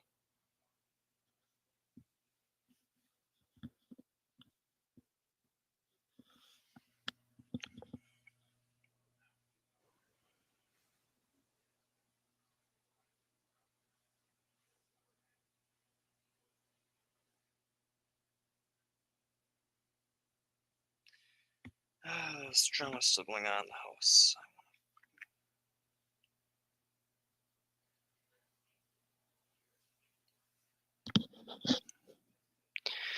There's a reason folks have homicidal ideation. It's justified. If the Blaze gets it, look at it. Too stupid. Too fucking stupid.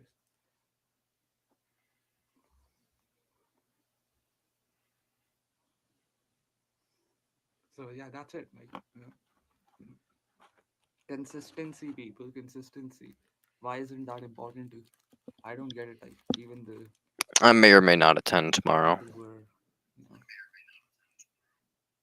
sort of smart. I don't know. It's so like they're smart in one thing and they're completely dumb in something else. It's so stupid. And I can see that about my own life as well. And so stupid. Even they're like, oh no, don't be violent, or it's so stupid. But how do we solve this problem is the question, right? We have a fundamental, you know, you want to call it different, you can call it different perception of reality, right? Where you're basically saying that you're an inconsistent retard, saying that, oh, don't, murder is bad, but birth is celebrated. Yes, birth should be celebrated. It's like, what? It's a life, a human life, right? So, and then there are also these, stupid animal lovers Animal who lovers. would like when they Yeah, vegans are hypocrites for the most part. That's the one thing I can agree with Angelina's informant on. That's so good. It's so cute. They're so cute. We're doing the same thing. It's That's the one thing I can agree with Angelina's informant on. That animal lovers are hypocrites. it's just a it's it's just in your head. It doesn't need to exist in reality. Reality isn't, you know, how you want it to be. It's what the evidence points towards. It's what is observable. It's what's testified. It's what works. That's reality. It's what gets the right answers. So the reality is that giving life is giving death. That's a that's the evidence, right? If you won't agree with this, that's just a we can't get anywhere. Once you give life to someone, this only certain thing that you've done is that you can be certain about is you've given someone death. And according to your laws, killing someone, ending someone's life is a crime. Which is why? Because they're dead now, essentially, right? You killed a life. So why are you for birth when you know birth is always going to give death? That's a fact. So that's your inconsistency. And I'm saying, fuck, I was, you people are too stupid and you weren't able to recognize this. And because of that, I have to come here and, be alive and do this shit, you know, get through the day with my addictions and all this other crap. And oh, fuck, I have to go to work tomorrow. Fucking hell. So fucked up. And then all the people and the pretentious bullshit and the fakery and they're so transparent and it's like you're like fuck idiots. Even the young people, they're so fucking idiots.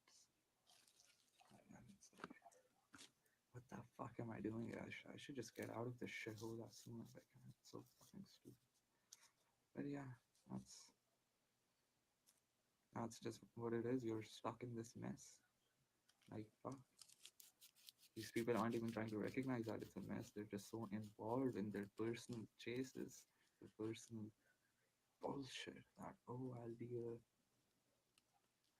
be a this or I'll be a that. I'm not recognizing that hey it's just a bullshit in my stupid head to have this this sort of a personal agenda to be someone. Like what is like you're just a robot at the end of the day.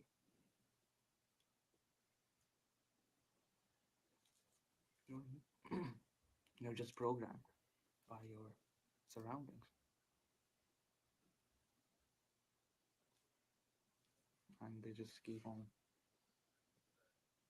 you know, run. The program keeps on running, and one fact now you do know through your intelligence is that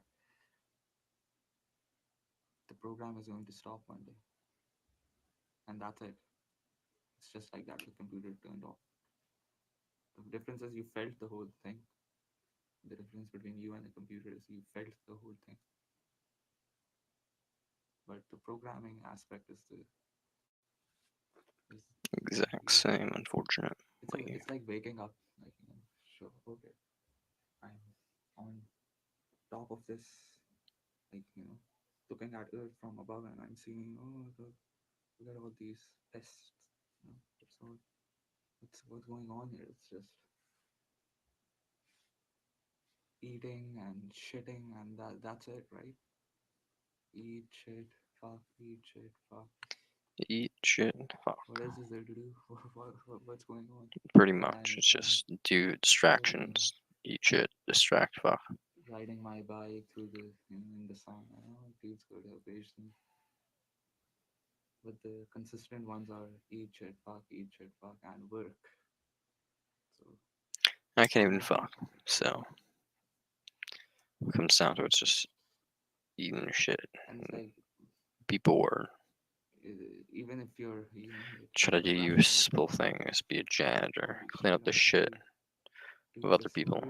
work in in this shitty crud of where all right, I have work and I'm saying, oh, it's all so stupid, and at the same time I'm saying, hey, I'm grateful that I have work, and because there are tons of people who are going to do my work for cheaper, and it's so you're like, fuck, this is what I'm against, and it's not like what I'm against, it's like this is how desperate these people are to just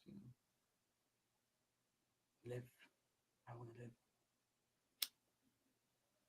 It's because of this whole pro-life society and our biological programming in a sense as well. Because you know,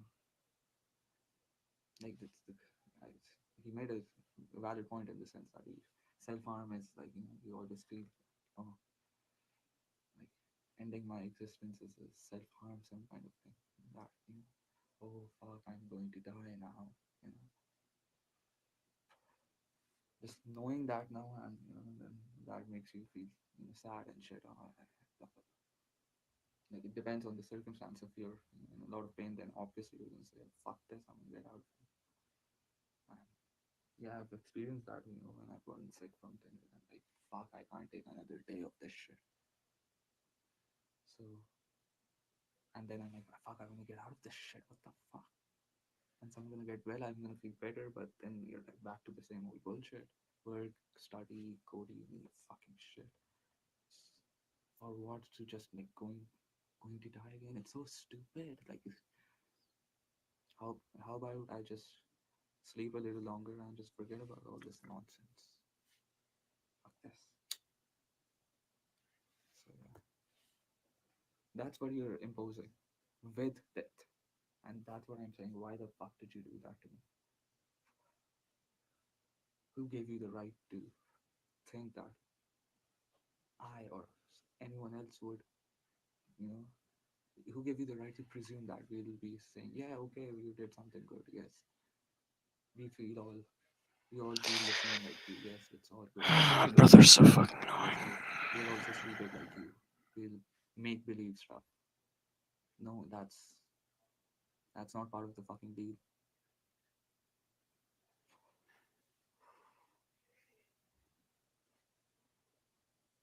So birth is much, much, much worse than murder, and it should be stressed, and it shouldn't be celebrated.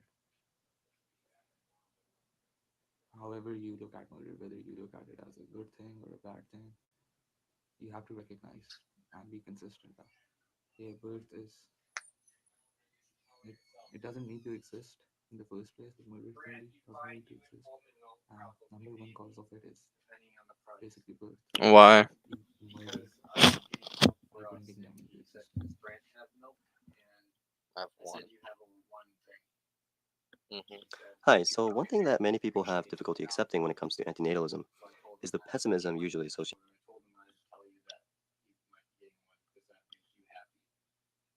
Fair enough.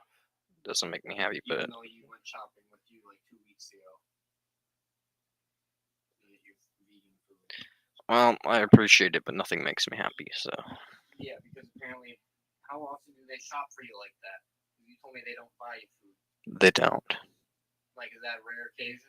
Yes. You mentioned that outside, and that's what I said. I was like, all year you've been complaining. Like, he said that I bought him food for like the first time in forever 2 weeks ago, or whatever, like this week or whatever. But like before that, I'd never heard of that. And it's like, you guys support me in college, but you guys don't support your son living here with food, and obviously he's struggling to want to eat a balanced vegan diet, and it's like you guys don't care about dieting and don't. I don't care. His ingredients, like sure you could be buying raw material, but you guys don't have much like of like other things. Like I don't know, it's just like you know how I said whipped milk. That's what you use to make like cupcakes and stuff. Like make your own like bread and everything. Whipped milk's pretty common household. Okay. Or like floured milk. It's like whipped milk is like a more solid state of milk.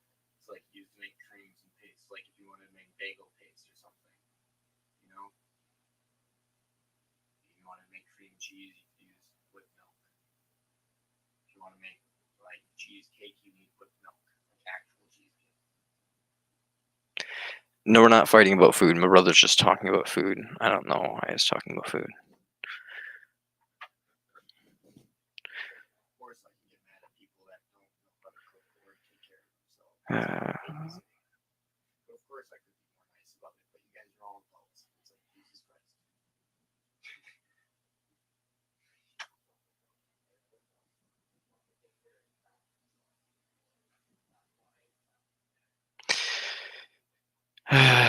Nobody's trying to start a fight. He's been fighting with my dad for the last hour, and now he just went into my room and started talking to me, and so now I'm just like sitting here like pissed off, trying not to start a fight.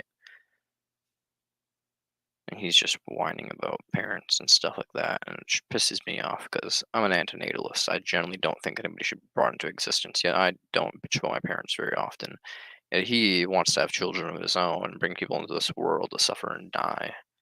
And yet he, for some reason, has all these things to bitch about, like about every little thing in the planet he has to bitch about. And so I don't know. It just annoys me. It's just like I literally have nothing to whine about, and I think life is pain, and he has everything to whine about, and he's just like, well, life is great for me. Screw everybody else. So I'm just pissed off constantly.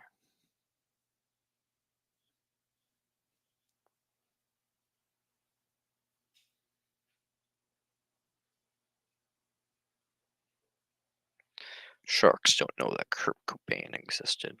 It's true and sad.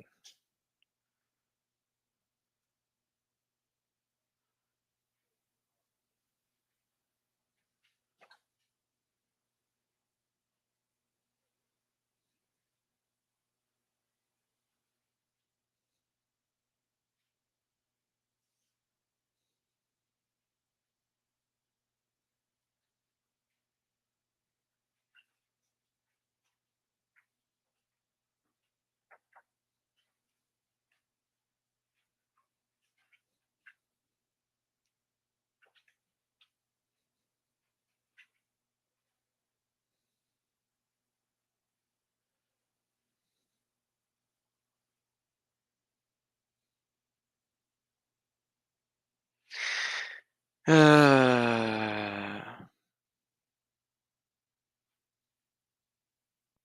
gonna go smoke, and then we're gonna go and watch more videos and talk about philosophy or whatever. I mean, honestly, you guys can ask me any question ever in the whole entire world, and I'll answer it, baby. So, oh my god, he's fucking vacuuming. I want to shoot myself. I want to shoot myself. I want to shoot myself. This whole thing is started because he's fucking vacuuming, and he ends it by starting to vacuum again. I actually want to die.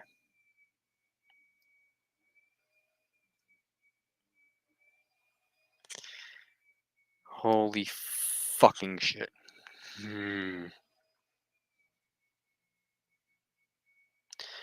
My brother's a normie, yes. He's a big old normie, buys cream, Nike. He doesn't care about anybody. He calls himself a realist, quote unquote. So basically, like everybody ever, like, I'm the person who's not extreme. I'm the normal one. I'm a realist. I'm right about everything. I'm Colin Gill. I think suffering's fun so long as I can exploit people and make a profit. Yeah, so fucking, he's a normie. He's a piece of shit. He's literally vacuuming at 10:46 at night. It's 10. It's 10:46 at night, Colin. Stop it.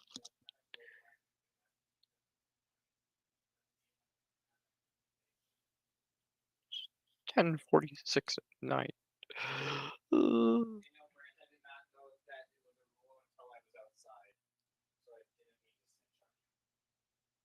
What rule?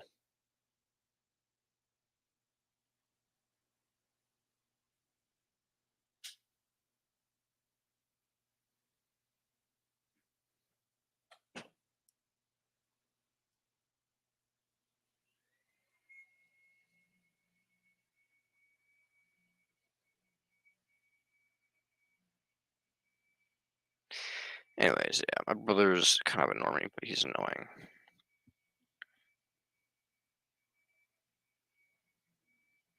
He's more annoying than most normies. Most normies at least know their fucking place. As a normie, he thinks he's more than a normie. Does he often vacuum? Now that he's working for Kirby, yes, he vacuums all the fucking time.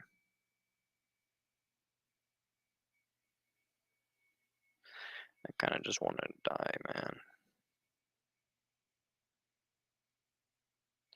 My brother is working for Kirby too. I don't know if I mentioned that, but I got hired at Kirby, and then immediately after I got hired at Kirby, my brother got hired at Kirby, and I was just like, I'm quit.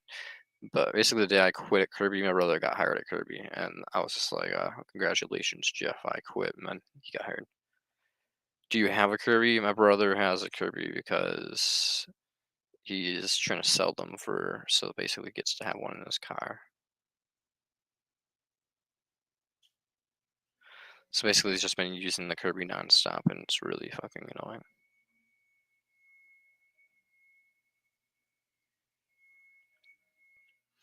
Useful in some ways, more annoying than others.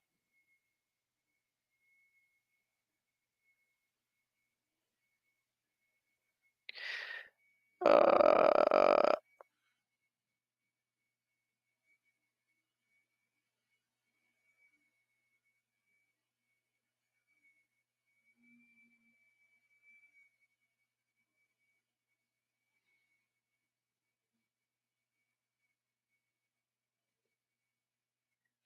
Kirby's the best. Well, yeah, it is the best, but it also fucking makes it so we have to do a bunch of nothing, like, you know, and the Kirby's the best, but it also costs a lot of money, and it also makes people like Colin do annoying shit.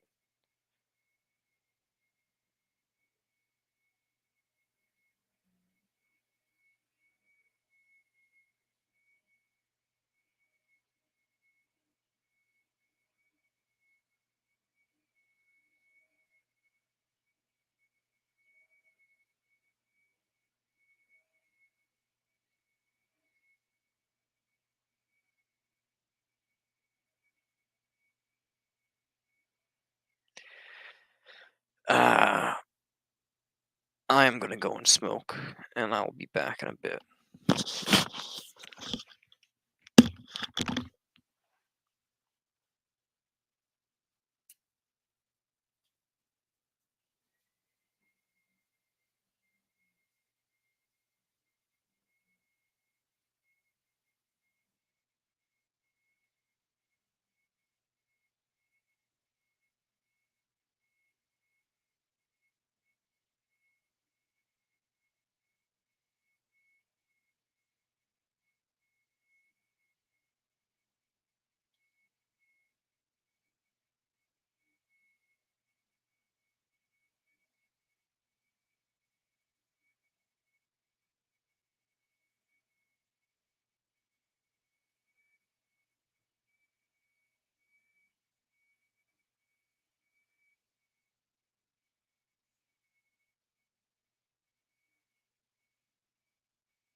Yeah, sharks kind of suck, my dude. Not gonna lie. We have a thing called the shark kill or vac kill when I worked there for like a little bit. I'm gonna sit in front of the red light lamp and I'm gonna, yeah.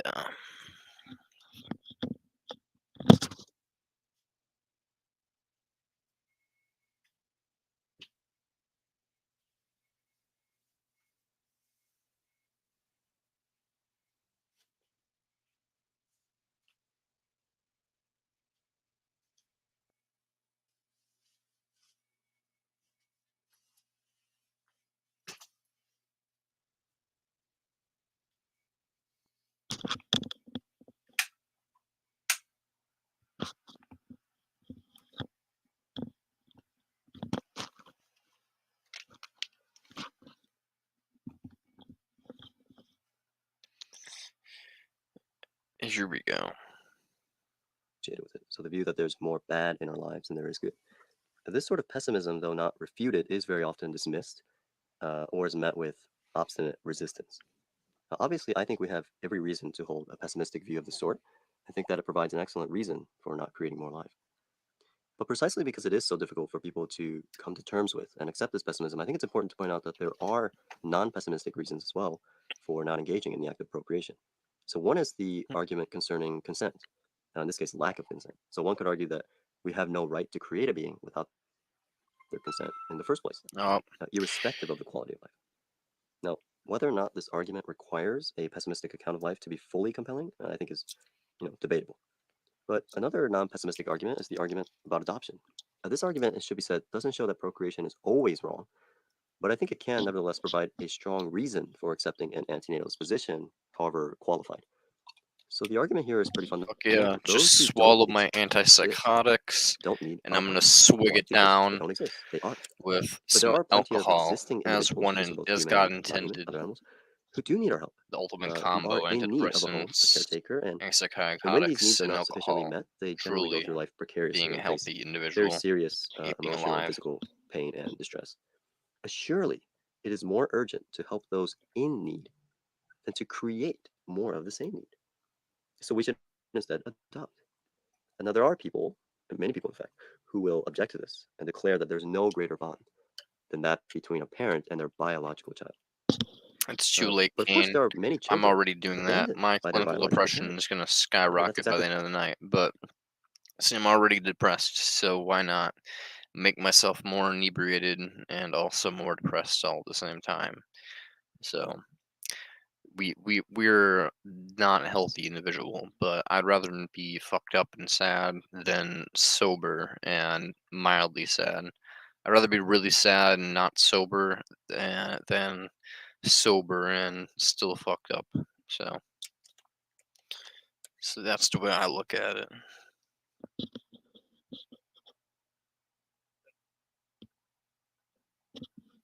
Plus, when I'm fucked up, I think a lot and I do big think. And big think is always fun. Not usually healthy for me, but it's always a fun time to do myself a big think. Assuming I live and everything.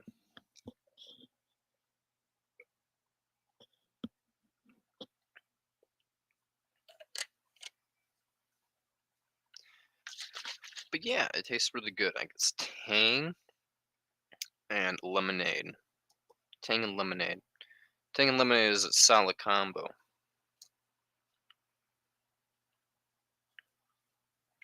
Especially when you mix 90 proof Everclear with it. Like a couple shots worth, like maybe like 3 or 4 shots worth. So basically, I'm just drinking like 4 shots, and it's pretty bopping.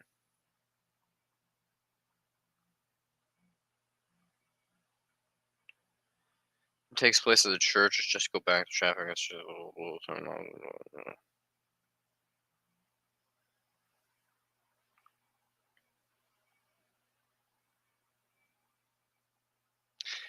One of my friends is for some reason typing to me. I don't know why.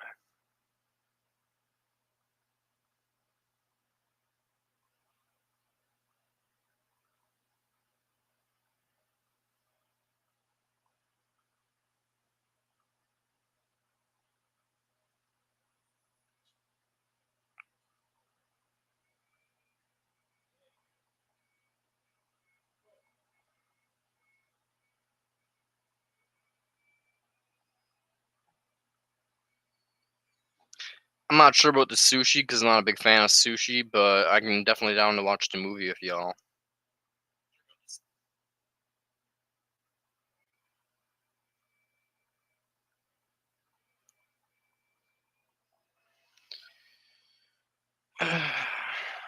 Gonna go and watch a movie tomorrow. I guess go fishing tomorrow.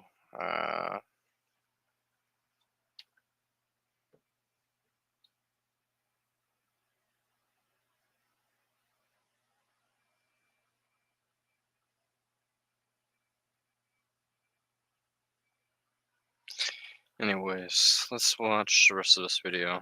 The problem. And though there are undoubtedly many reasons children get abandoned, the lack of an emotional connection between the parent and child is no doubt among these reasons.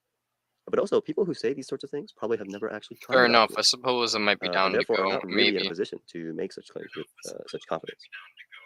And moreover, I would argue that a love which is conditioned by I mean, I genetic don't or really eat blood much, but relations, fair enough. in other words, limited by biological relations, is a profoundly impoverished love, if not actually just masked self-love or egoism.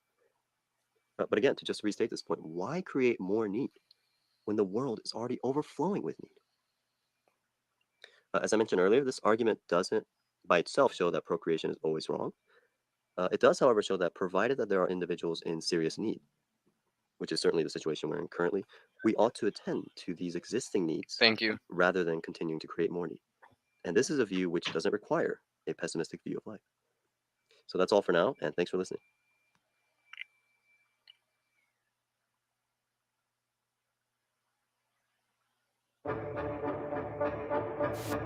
Just answer the question. How many kids have to die on that big Ferris wheel for you to say, Oh, it's so shut loud. It's so loud. Here we go. that thing off? The price is Yeah, going to happen. she is. 1 million people every year are going to kill themselves. That's the price for your little life adventure. Millions of people are going to die of malnutrition and starvation. That's the price of your little game you're playing. You have a delusion in your head, an addiction. You think the heroin is worth chasing. Rational brains look at the thing and they say, why would you do this? Why would you get yourself addicted to a silly Cheeto and pay this preposterous price to go chase your Cheetos? Your moments of satisfaction in this existence are just I'm that, sure little I'll trivial, down. silly I'll be moments down. of Yeah. joy. Ooh, I outsmarted my next door neighbor and fucked his wife. Little, Scrooge-esque, Ebenezer Scrooge-esque glory moments where I stole 50 cents at the store. I mean, a little bullshit that gives you a jolly. It's just that. It's bullshit. It's been there, done that. Been there, done that. It doesn't do a damn thing for anything else but you. Your deluded psychology, your deluded need. Okay, it's your need that's the problem. It's not the Frankensteins that are the problem. It's you making them that's the problem, fucker. So you're just going to ignore the subject, right? You're just going to pretend that human life has meaning, and because you say it, and you have enough of you to say it, that means it's the truth. So you're just resorting to what? The argument from pop.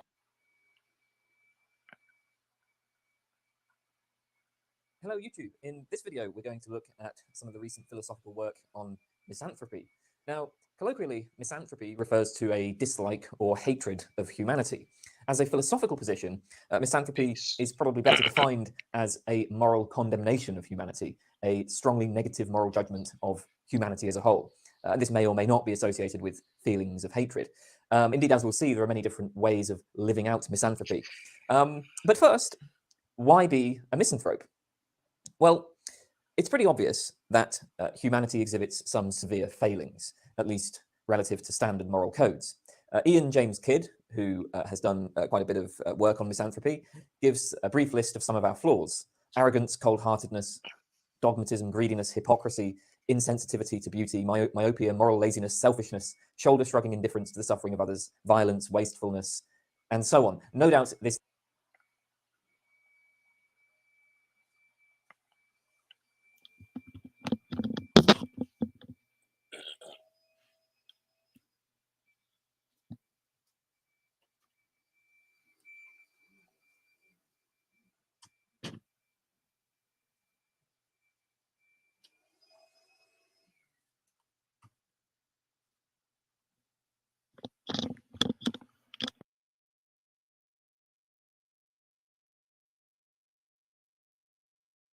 list could be extended.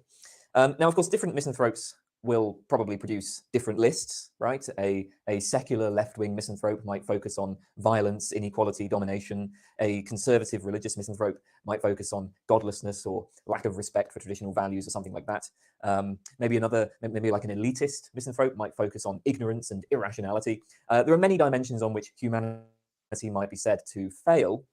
Now, crucially, the misanthrope will claim that we find these traits in the attitudes and behavior of pretty much every individual. I mean, sooner or later, all of us are going to make some serious mistakes. Many of us will make a lot of serious mistakes as the misanthrope sees it.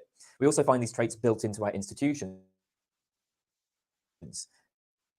An institution might be structured in ways that are exploitative, driven by profit at the expense of communities of community good. Maybe they're structured in ways that waste people's talents and so on. Even if no particular individual in the institution is in themselves blameworthy, the way that our institutions are structured might still exhibit severe failings. And in society as a whole, we find oppression, racism, war, poverty, callous destruction of the environment. As the misanthrope sees it, humanity is, in all societies and at all levels of power, saturated with vices and failings. And crucially, misanthropy involves a judgment of culpability. It's not simply that humanity has failings, but that it is blameworthy for its failings. Of course, there are some bad things in the world that are outside our control. I mean, illness and so on, natural disasters. But many of our failings are under our control. The world could have been far, far better than it is if only we had chosen to behave differently. So the misanthrope, it's not a matter of pity for humanity. It's not just a matter of frustration with humanity. It's a negative moral judgment. Humanity is morally bad. Now, most people will grant that humanity is flawed and that many humans perform bad or even atrocious actions. But there are various ways of resisting the misanthropic conclusion. We might call these secular theodicies. The phrase secular theodicy comes from David Benatar's book, The Human Predicament, although he uses it in a slightly different context. Theodicies have been developed by philosophers of religion. A theodicy, in the traditional sense, attempts to reconcile the existence of an omnipotent, omniscient, and benevolent God with the prevalent evil and suffering in the world. Why does God permit such evil? A theodicy answers this question. Along the same lines, then, a secular theodicy attempts to reconcile the positive pro-anthropic view of humanity with the obvious moral failings that humanity exhibits. So let's go through some secular theodicies. Well, the first option is to say that misanthropy rests on a kind of category error. It makes no sense, it might be said, to pass a moral judgment on humanity as a whole. We make moral judgments about agents. An entity must have some sort of mind or control over its actions in order to be an appropriate subject of praise and blame. But humanity isn't an agent. Humanity as a whole doesn't have a unified mind or unified goals. So it's just confused to apply moral concepts to humanity, right? Humanity is a collective. It's confused to apply moral concepts to a collective. Now, I mean, to be fair, it does seem like we actually do judge collectives all the time. For example, we judge the Nazis to be bad. All Nazis as a group. Nazis are bad. But of course, there's an obvious difference between humanity and Nazis. Nobody chooses to be a human. You're born a human, and that's that. There's nothing you can do to change it. It doesn't make sense to pass a negative moral judgment about group characteristics that are outside of people's control. Now, I think the misanthrope might object that this just misses the point. So when we characterize misanthropy in terms of a negative judgment of humanity, that is a little bit of a simplification, right? The point that the misanthrope is making is that humans in general exhibit extreme moral failings. And it's not so much that the misanthrope is passing judgment on a characteristic that's outside of people's control. I mean, it's not that the misanthrope judges humanity negatively in virtue of the particular features of the human genome or anything like that. The problem, as the misanthrope sees it, is that humans tend to behave in ways that are deeply morally flawed. These behaviors are certainly within our control, if anything is. And importantly, the misanthrope need not be making a negative judgment about every specific human individual. Perhaps there are some individuals who overcome the usual tendencies. I mean, certainly some individuals will be better than others. And when people exhibit virtues, that's something that the misanthrope can admire. So again, the misanthrope isn't judging any particular individual for features that they can't control. It is rather just that, in general, right, humans behave very, very poorly. And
so that's the sense in which misanthropy involves a negative judgment of humanity. So the second secular theodicy is what Ian James Kidd calls the confinement strategy. Now, on this view, the more extreme failings of humanity are confined to unusual people or extreme situations. Yes, there are psychopaths, there are murderers, there are wars, but these are not reflective of normal human behavior. Most of humanity in the normal course of things basically behave pretty well.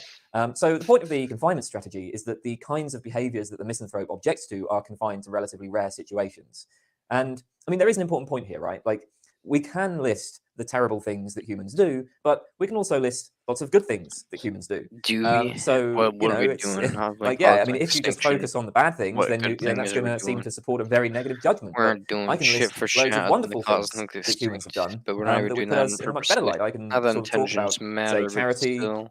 or I can talk about like the development of scientific knowledge, wonderful artworks, all of this stuff. I can talk about communities of people working together, and so on. So to respond to the confinement strategy, the misanthrope will argue that our failings are, as Kidd puts it, entrenched, pronounced, and ubiquitous. The moral failings of humanity are obvious failings that hold across all societies, that are found in almost all our projects, and that affect almost all institutions, even institutions that are designed to correct them. So you might consider, say, corruption, abuse of power, systemic racism, and so on in the police force. The police force is supposedly designed to fight crime. The justification for having a police force is to protect the community. So, in that sense, the point of having this institution is to correct some of the problems, like violence and so on. And yet, the misanthrope might well argue that in practice, the police force is at best just a tool of domination, a tool to enforce an unjust status quo. And at worst, I mean, again, if you look at corruption and abuse of power, the police force is perhaps even worse than most other institutions. Or for a less extreme example, but perhaps still a telling example, consider how engaging with moral philosophy fails to change people's moral commitments. If anything, it seems to just provide people with a more effective means of rationalizing whatever behaviors and attitudes they already have. So, again, like, moral failings are not corrected even by engaging in thinking about morality, or so the misanthrope might say. But okay, I mean, again, these are not exactly cases of failings that are entrenched and pronounced and ubiquitous. So let's take a couple of examples of such failings. One possible example is our failure to help people in severe need. Billions of people live in poverty, hundreds of millions die each year from starvation, malnutrition, easily preventable diseases. Moreover, there do exist reliable charities that can alleviate these problems, charities that provide vaccinations or malaria nets and so on, will prevent the deaths of people from diseases. The tools used to combat malaria, for example, are cheap. Anti-malarials are about $7, malaria nets cost about $5. Vitamin A supplements cost just $1. I think that $1 more just a like couple of times a year is $1 enough that I to own significantly reduce rates of malaria. So again, that's very, very cheap. Just kidding. Of course, there are costs in the distribution of these, and not everybody who receives, say, malaria nets or vitamin A supplements would otherwise have died of malaria. The Give Well organization, which analyzes the impact of different charities, estimates that on average it costs about $3,000 to $5,000 to save a life. Donating to the Against Malaria Foundation. $3,000 is more than I have in my bank account. $3,000 to $5,000 is still a figure that the majority of people in affluent countries could give, especially if they were making small donations over time. Even people on relatively low incomes could afford that. And yet, not me. Many people don't. The vast majority of people give very, very little to charity. Every time you decide to buy a new car or a new television or expensive clothes or a holiday abroad or whatever, that money could instead be used to save a life. Is buying a new television more important than saving a life? But most people don't have depression. Not to the vast majority of people. We are not moved by the suffering and death of people in extreme poverty. Probably because we don't interact with them. They live far away. So it's out of sight, out of mind. And so most people do nothing or almost nothing to help, even though they could make a difference at relatively little cost to themselves. We choose minor luxuries for ourselves over life-saving resources for others. Everybody lives in credit, so you're right. Plays a profound selfishness, greediness, and indifference to the welfare of others. And this is strongly entrenched. It's entrenched enough that the majority of people don't even recognize it as a problem. I mean, the usual The attitude is, problem. okay, sure, it would be nice to give your money to charity, but you have Probably. no obligation to do so, right? Like that's the usual attitude. I think it's telling that Let Peter Singer has let the recently let them started to starve argue to that death. That way they don't have 1% for kids 1% of people's income die to be from given to charity, mortalism. because Yeah. if you start giving, if you try to encourage people to give more than that, he worries that they'll just ignore you. But hey, if we say to people give 1%, well, maybe that will move them, right? Yeah, man, Maybe they'll do the 1%'s 1%. But pretty that's easy to do, telling, but, right? That's like, a I give tiny 100%, amount. Is that what probably it's worth to save a life? We're only maybe I willing to should give give 1%. 10%, The not misanthrope might say that this 20%. I reflects wouldn't be as very, very if I gave poorly 10%. on humanity's moral character. Probably wouldn't Another at all if I extreme gave failing that 0%, is entrenched, but, pronounced, and ubiquitous, so it might be argued, is our treatment of one animals, point I most promised obvious to in the never meat give industry. any money to charity. Humans That kill sounds a about little psychopath. 77 Give billion a land animals per year. The vast No, majority of you're these animals live doing short, miserable methane, lives. being I mean, I think this is agent, and I hate well enough known that we don't need to get into the details, but even in countries with relatively strong animal welfare laws, animal agriculture imposes a pretty unfathomable amount of suffering and death. If animals matter morally, it looks like we are perpetuating an extreme moral evil. And we do this simply in order to achieve pieces of pleasant shit. sensations in our mouths. Most people don't If need to consume animals animal matter products. morally, yeah, I mean, given Vegan that they're diets can provide sexy as us perfectly we're tasty, healthy animals, food. yeah, So they we probably gain a do. very minor benefit from all this. It's not analogous to something like the use of animals in medical testing, where, okay, the animal may experience serious suffering, but that's offset by the benefits that it might bring to humankind. It might bring very great benefits, curing diseases, that's a really significant benefit. What, man? The meat industry doesn't seem to bring Basically, benefits like that. Indeed, disease arguably, the meat form industry of has a life net into negative the impact on world, humanity because it's of more its association with confusing, environmental devastation and disease I outbreaks. don't know, So man. the misanthrope may well say, participation in this Shut industry the fuck. displays, at the very least, a profound indifference to both animals and perhaps also to other humans. The evils of the meat industry are obvious, yet animal agriculture is entrenched in our society. Most people confronted with the facts of animal agriculture will grasp at the flimsiest of arguments to attempt to rationalize it. I should say, just as an aside, I'm saying this as somebody who holds that non-human animals have no moral status. I've argued this in my earlier video, animals don't matter. But the vast majority of meat eaters, their defenses of the meat industry are just appallingly shoddy. I think they must know that they are clutching at the flimsiest of straws. But perhaps even worse, even when you do manage to get people to accept that the meat industry is morally evil, many of them will carry on participating in it anyway. A common response to vegan arguments is to accept the argument, but then just refuse to act on it. So most people will refuse to accept Pretty even the much most do minor that of a lot. inconveniences I did to that for stop like contributing 6 years. to a serious moral evil. And No, man, and this that's is for a something that's while. exhibited in behavior that normal people engage in every single day, eating food. So the misanthrope might say, well, actually, right, no, the serious failings of humanity are not confined to extreme cases. It's found in behavior that we all engage in every day, normal people in the normal course of things. So a third theodicy is that the misanthrope's standards are far too high.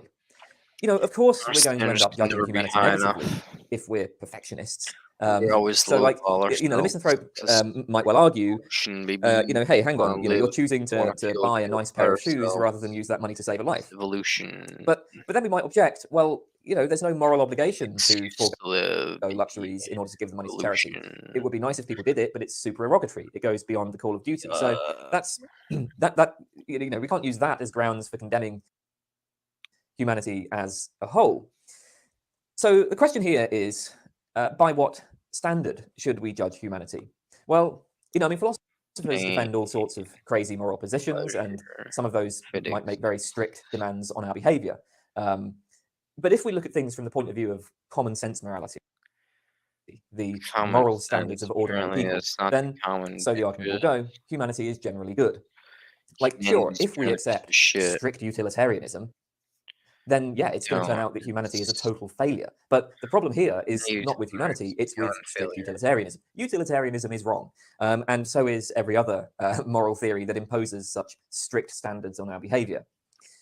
So at this point, the misanthrope can argue that even by the standards of common sense morality, humanity exhibits failings that are massive. So Peter Singer, for example, is a utilitarian, but his classic argument in his paper Famine, Affluence, and Morality for our obligation to give aid doesn't rest on utilitarianism. He appeals to basic moral intuitions, to common sense moral values. Old man's adorable. In particular, it rests on the principle that, and I quote, if it is in our power to prevent something very bad from happening without thereby sacrificing anything morally significant, we ought to do it.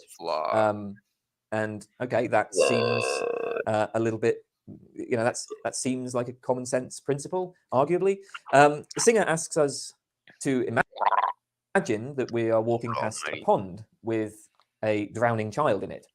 So let's say you know that if you wade in to save the child, this will ruin your nice shoes. So this has a minor cost. You're going to ruin your shoes.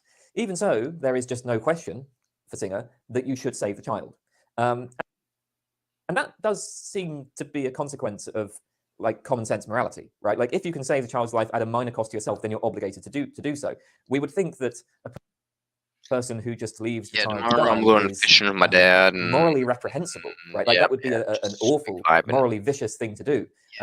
If somebody just refused to go in and you asked them why, and they said, "Well, I didn't want to ruin my nice shoes," we would think that person is absolutely monstrous. We'll figure it out. Child's interest in continued life far outweighs a person's interest in preserving their nice shoes. Yeah, I'm cool. But Singer says that this situation is morally no different than the situation we all face every day when we deliberate about what to spend our money on.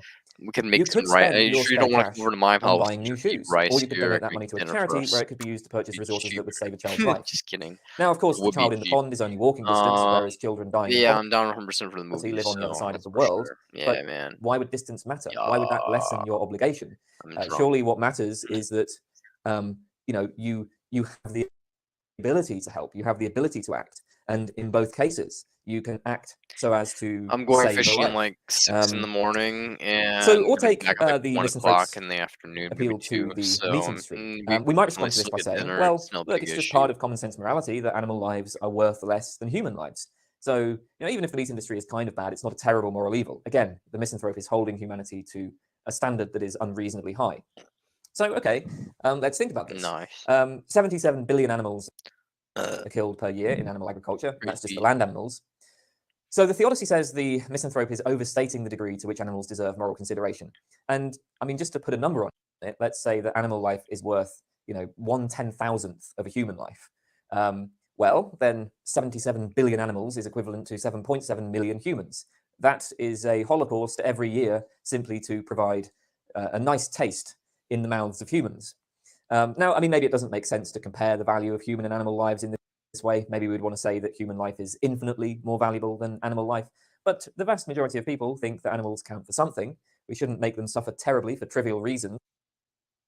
But, that seems like that's what the meat industry does. I mean, again, just eating, you just have like a nice taste in your mouth. That's it. That's what you get from the meat industry. And you can achieve a nice taste in your mouth in many other ways that don't require killing animals. And notice that the same people who participate in the meat industry will often condemn bullfighting, fox hunting, the use of animals in medical testing or cosmetic testing on the grounds of the suffering that these activities impose upon animals. Imagine if there were 77 billion bullfights happening each year, if most people went to see a bullfight several times a week, if that was just a normal part of most people's lives. I think that common sense morality, our common sense morality, would judge that situation to be utterly horrifying. But the life of a fighting bull is, in my opinion, significantly better than that of the vast majority of animals that are killed for food. I personally, if I had to be resurrected as an animal, I would definitely choose the life of a fighting bull over the vast majority of animals in the animal agriculture industry. So that's a good example that we do fail terribly by our own standards. So so that's the sort of case for misanthropy and some potential secular theodicies.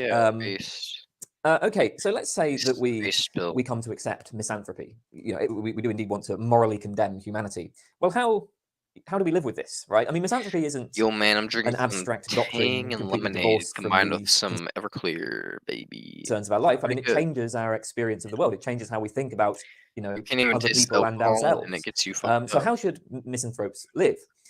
Well, Ian James Kidd, in his work on misanthropy, has identified 4 misanthropic stances, which I will now go through. So first of all, there is an optimistic stance, which Kidd calls the activist stance. Optimism. Although the activist has a negative view of humanity in its current Okay. state, she is hopeful that More it's possible like to change inflicting humanity for the suffering better. on people And so she because pushes you want to for feel good or the whatever. radical reforms that would be required to do this. She fights to achieve a better world. Today, the most obvious expression of activism might be transhumanism, or at least some transhumanists. So transhumanists think that technology has the potential to produce a radical improvement in our physical and mental capacities, and that we should aim to enhance humanity with these technological interventions. Humanity can and should be engineered, and this can include I agree. moral engineering, moral enhancement. I We can agree. make people more compassionate, more empathetic, less That would be selfish, good. less prone to aggression. Less me. I mean, arguably, we've already done this to some I'm extent. not very Right? aggressive. We have already I identified guess certain causes of more violent behavior awesome and removed sauce them. me, but For less instance, limiting the depression. use of lead.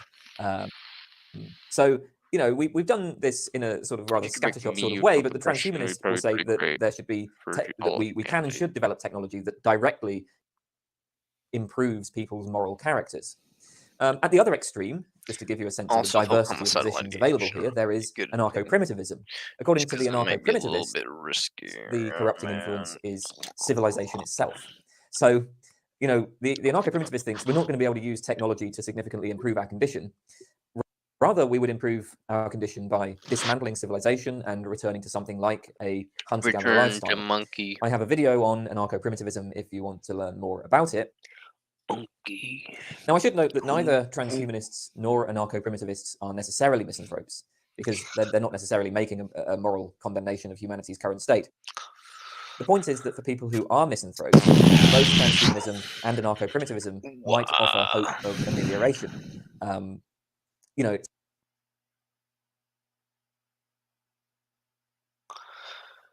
Yo, why so is that the going to turn the red misanthropic light on? activist That go is characterized by the view that we should try to bring about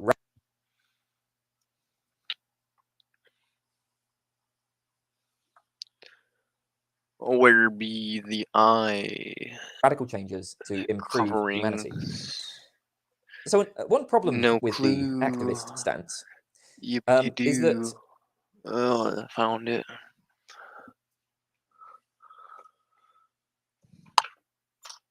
there's a worry that that the kind of radical changes favoured by the activists will just lead to serious harms. One way in which this can happen is that anybody who has a radical political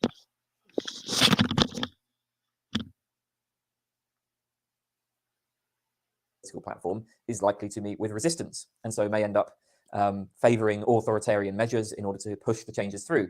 I mean, the consequences of some of the communist political revolutions might be cited here. Activists can easily become single-minded, zealous, dogmatic, and the organizations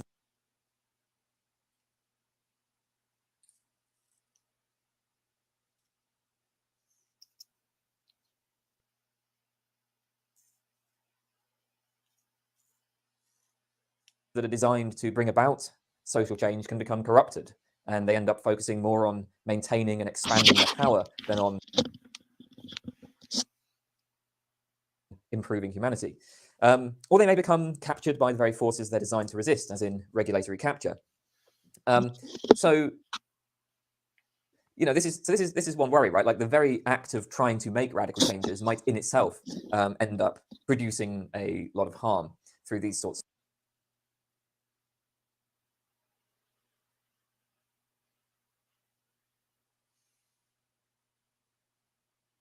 of mechanisms. Moreover, radical changes often have a variety of unintended consequences, which may be quite negative. So think about, for instance, the internet, right? In principle, the internet's quite wonderful.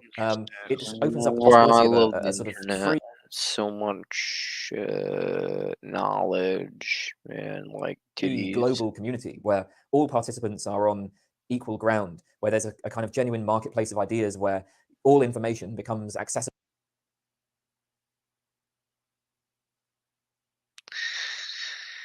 The Lord Almighty, why is it lagging?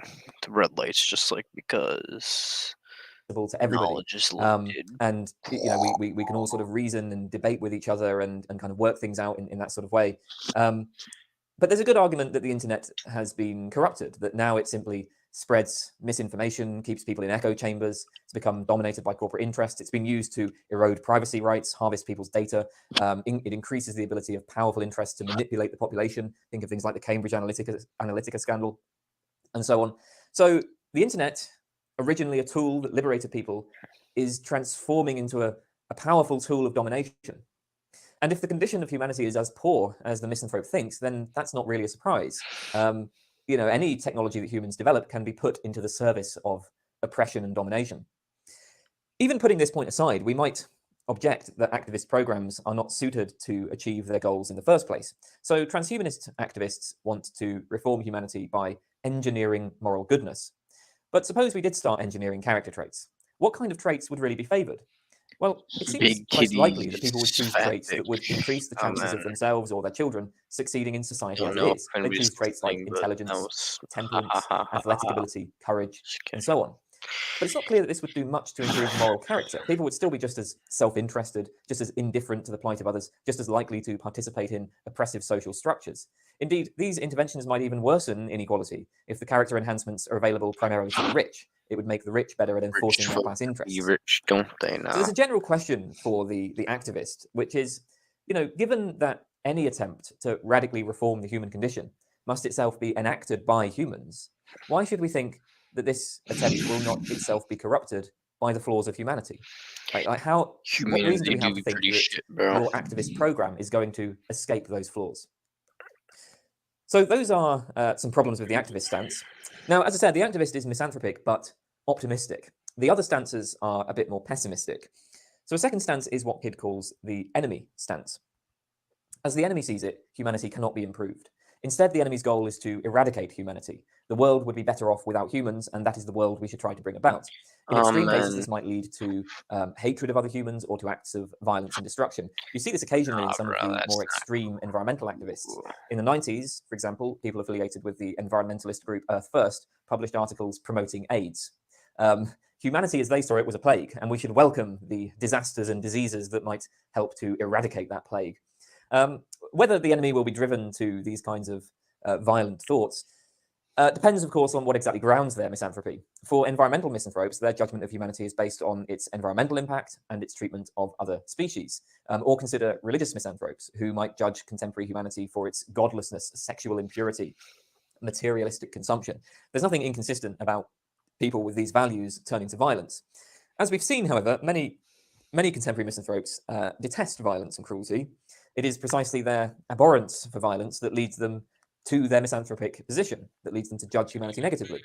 For these misanthropes, to engage in violence themselves would be to exhibit exactly the same traits that they condemn. So there are other ways to develop the enemy stance, though. The enemy aims to eradicate humanity, but you don't need to do that through violence. Instead, they can try to persuade people to stop reproducing voluntarily, as in antinatalism and the voluntary human extinction movement. Eradicating humanity doesn't require violence.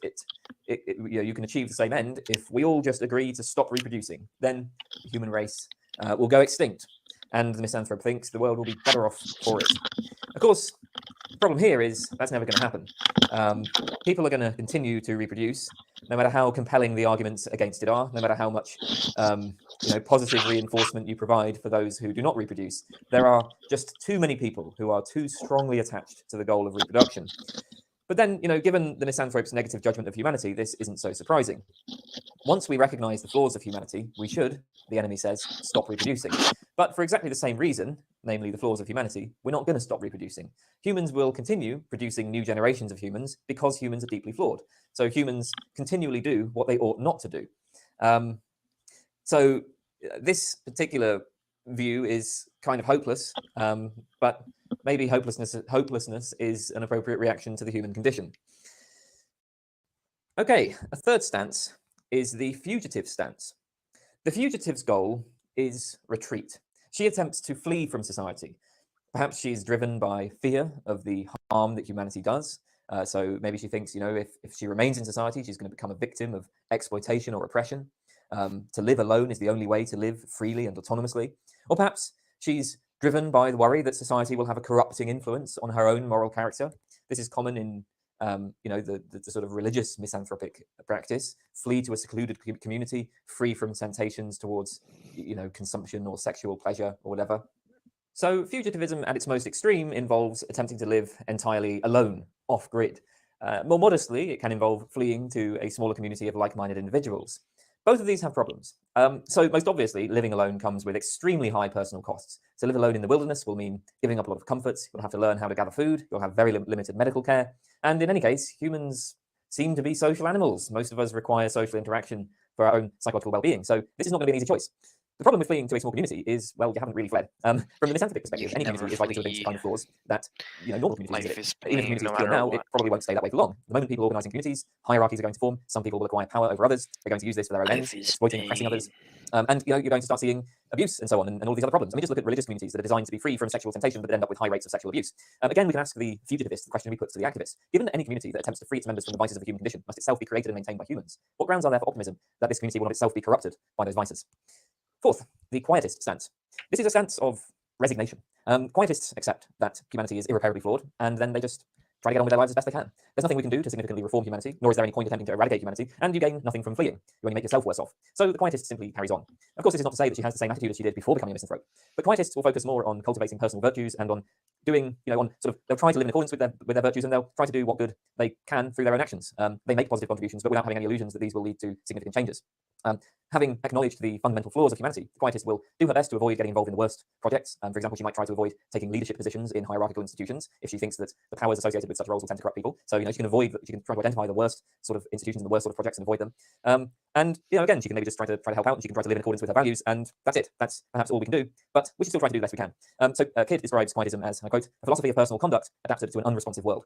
I mean, a central problem with the other three stances that we've seen is that the misanthrope's negative judgment is universal, right? It's not just specific groups of humans. It's not just humans in specific contexts that the misanthrope judges negatively. It's humanity in general. The human condition is deeply flawed. And if you accept such judgment, it's hard to see how any solution could be reliably enacted, because such a solution would have to be enacted by humans, and humans are the ones that are flawed. So the quietist stance is a response to this sense of hopelessness. The quietist just focuses on their own personal conduct because, well, you can do nothing more. So those are the four misanthropic stances identified by Kidd. However, I think there is a fifth important stance, which is worth noting, which is quite different from these four, that we might call the embracer. The embracer agrees that humanity is evil, but then embraces this. The embracer actively promotes the evils of humanity. Their attitude, I guess, can be summed up as, well, if you can't beat them, join them. And actually, you don't even need to say that much, because we're all humans, so we've already joined them. The embracer just feels good about this, unlike other misanthropes. The most prominent embracer is probably the Marquis de Sade. I have a video on de Sade, which you should check out if you haven't already, because it's really good, as are my other videos. But briefly, Sade's view is that humans are driven primarily by pleasure, and that we tend to achieve the greatest pleasures by inflicting suffering and death on others. As Sade sees it, all humans have certain natural drives towards selfishness, cruelty, and violence. These impulses are innate and universal, built into our biology. By contrast to the pro-social sentiments of compassion, sympathy, and benevolence, these are products of indoctrination into particular social conventions. As such, they are constantly in tension with our vicious natural drives, and generally the vicious natural drives win out. Moreover, as Sade sees it, people who rise to the top in society are precisely those who indulge in violence. Yeah, man. Cruelty. Praise be. The ones who behave with compassion are just suckers. They've made themselves weak. They've made themselves open to exploitation. pussies. The pro-social sentiments are promoted by powerful interests to exploit the weaker, to prevent the weaker from rebelling. So, Sade has a very dark picture of the human condition, but as he sees it, morality is groundless. It's a human invention, which we have no particular reason to care about, which serves only to limit pursuit of our pleasure. So Sade favours pursuing one's own self-interest no matter what the cost, without concern for the welfare of others. And the best way of doing that is to oppress and exploit others. And Sade clearly relishes this, so Sade is an embracer. His response to the evils of humanity is not to criticise the game, but to play to win. Yeah, that was just a brief introduction to misanthropy and some of the different ways of living with the misanthropic conclusion. And yeah, that's all I want to talk about today. So thank you for watching. Goodbye. In many ways, humans are kind of evolutionary. More stories. Look at these nips. Fuck humanity, and yeah. Look at these nips. Just kidding. Now, I'm just kidding. Yeah, more stories. Humanity sucks fucking ass, and I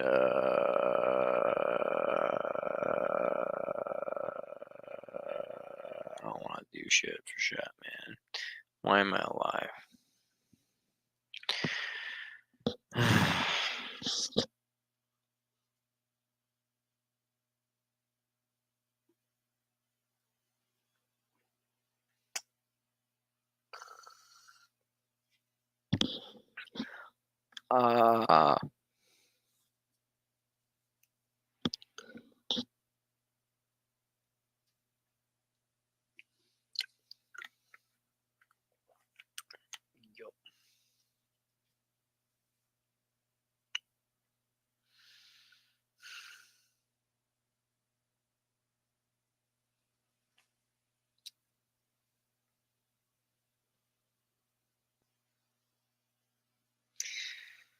I'm gonna give it 4 more minutes. Once it hits 3 more minutes and a half or something.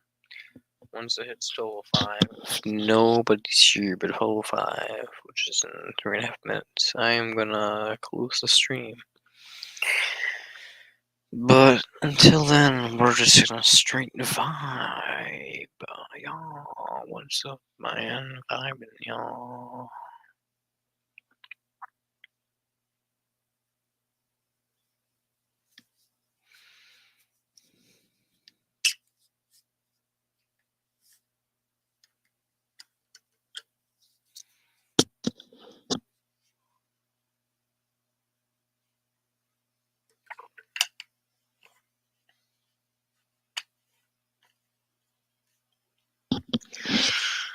Y'all.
Well, goodbye.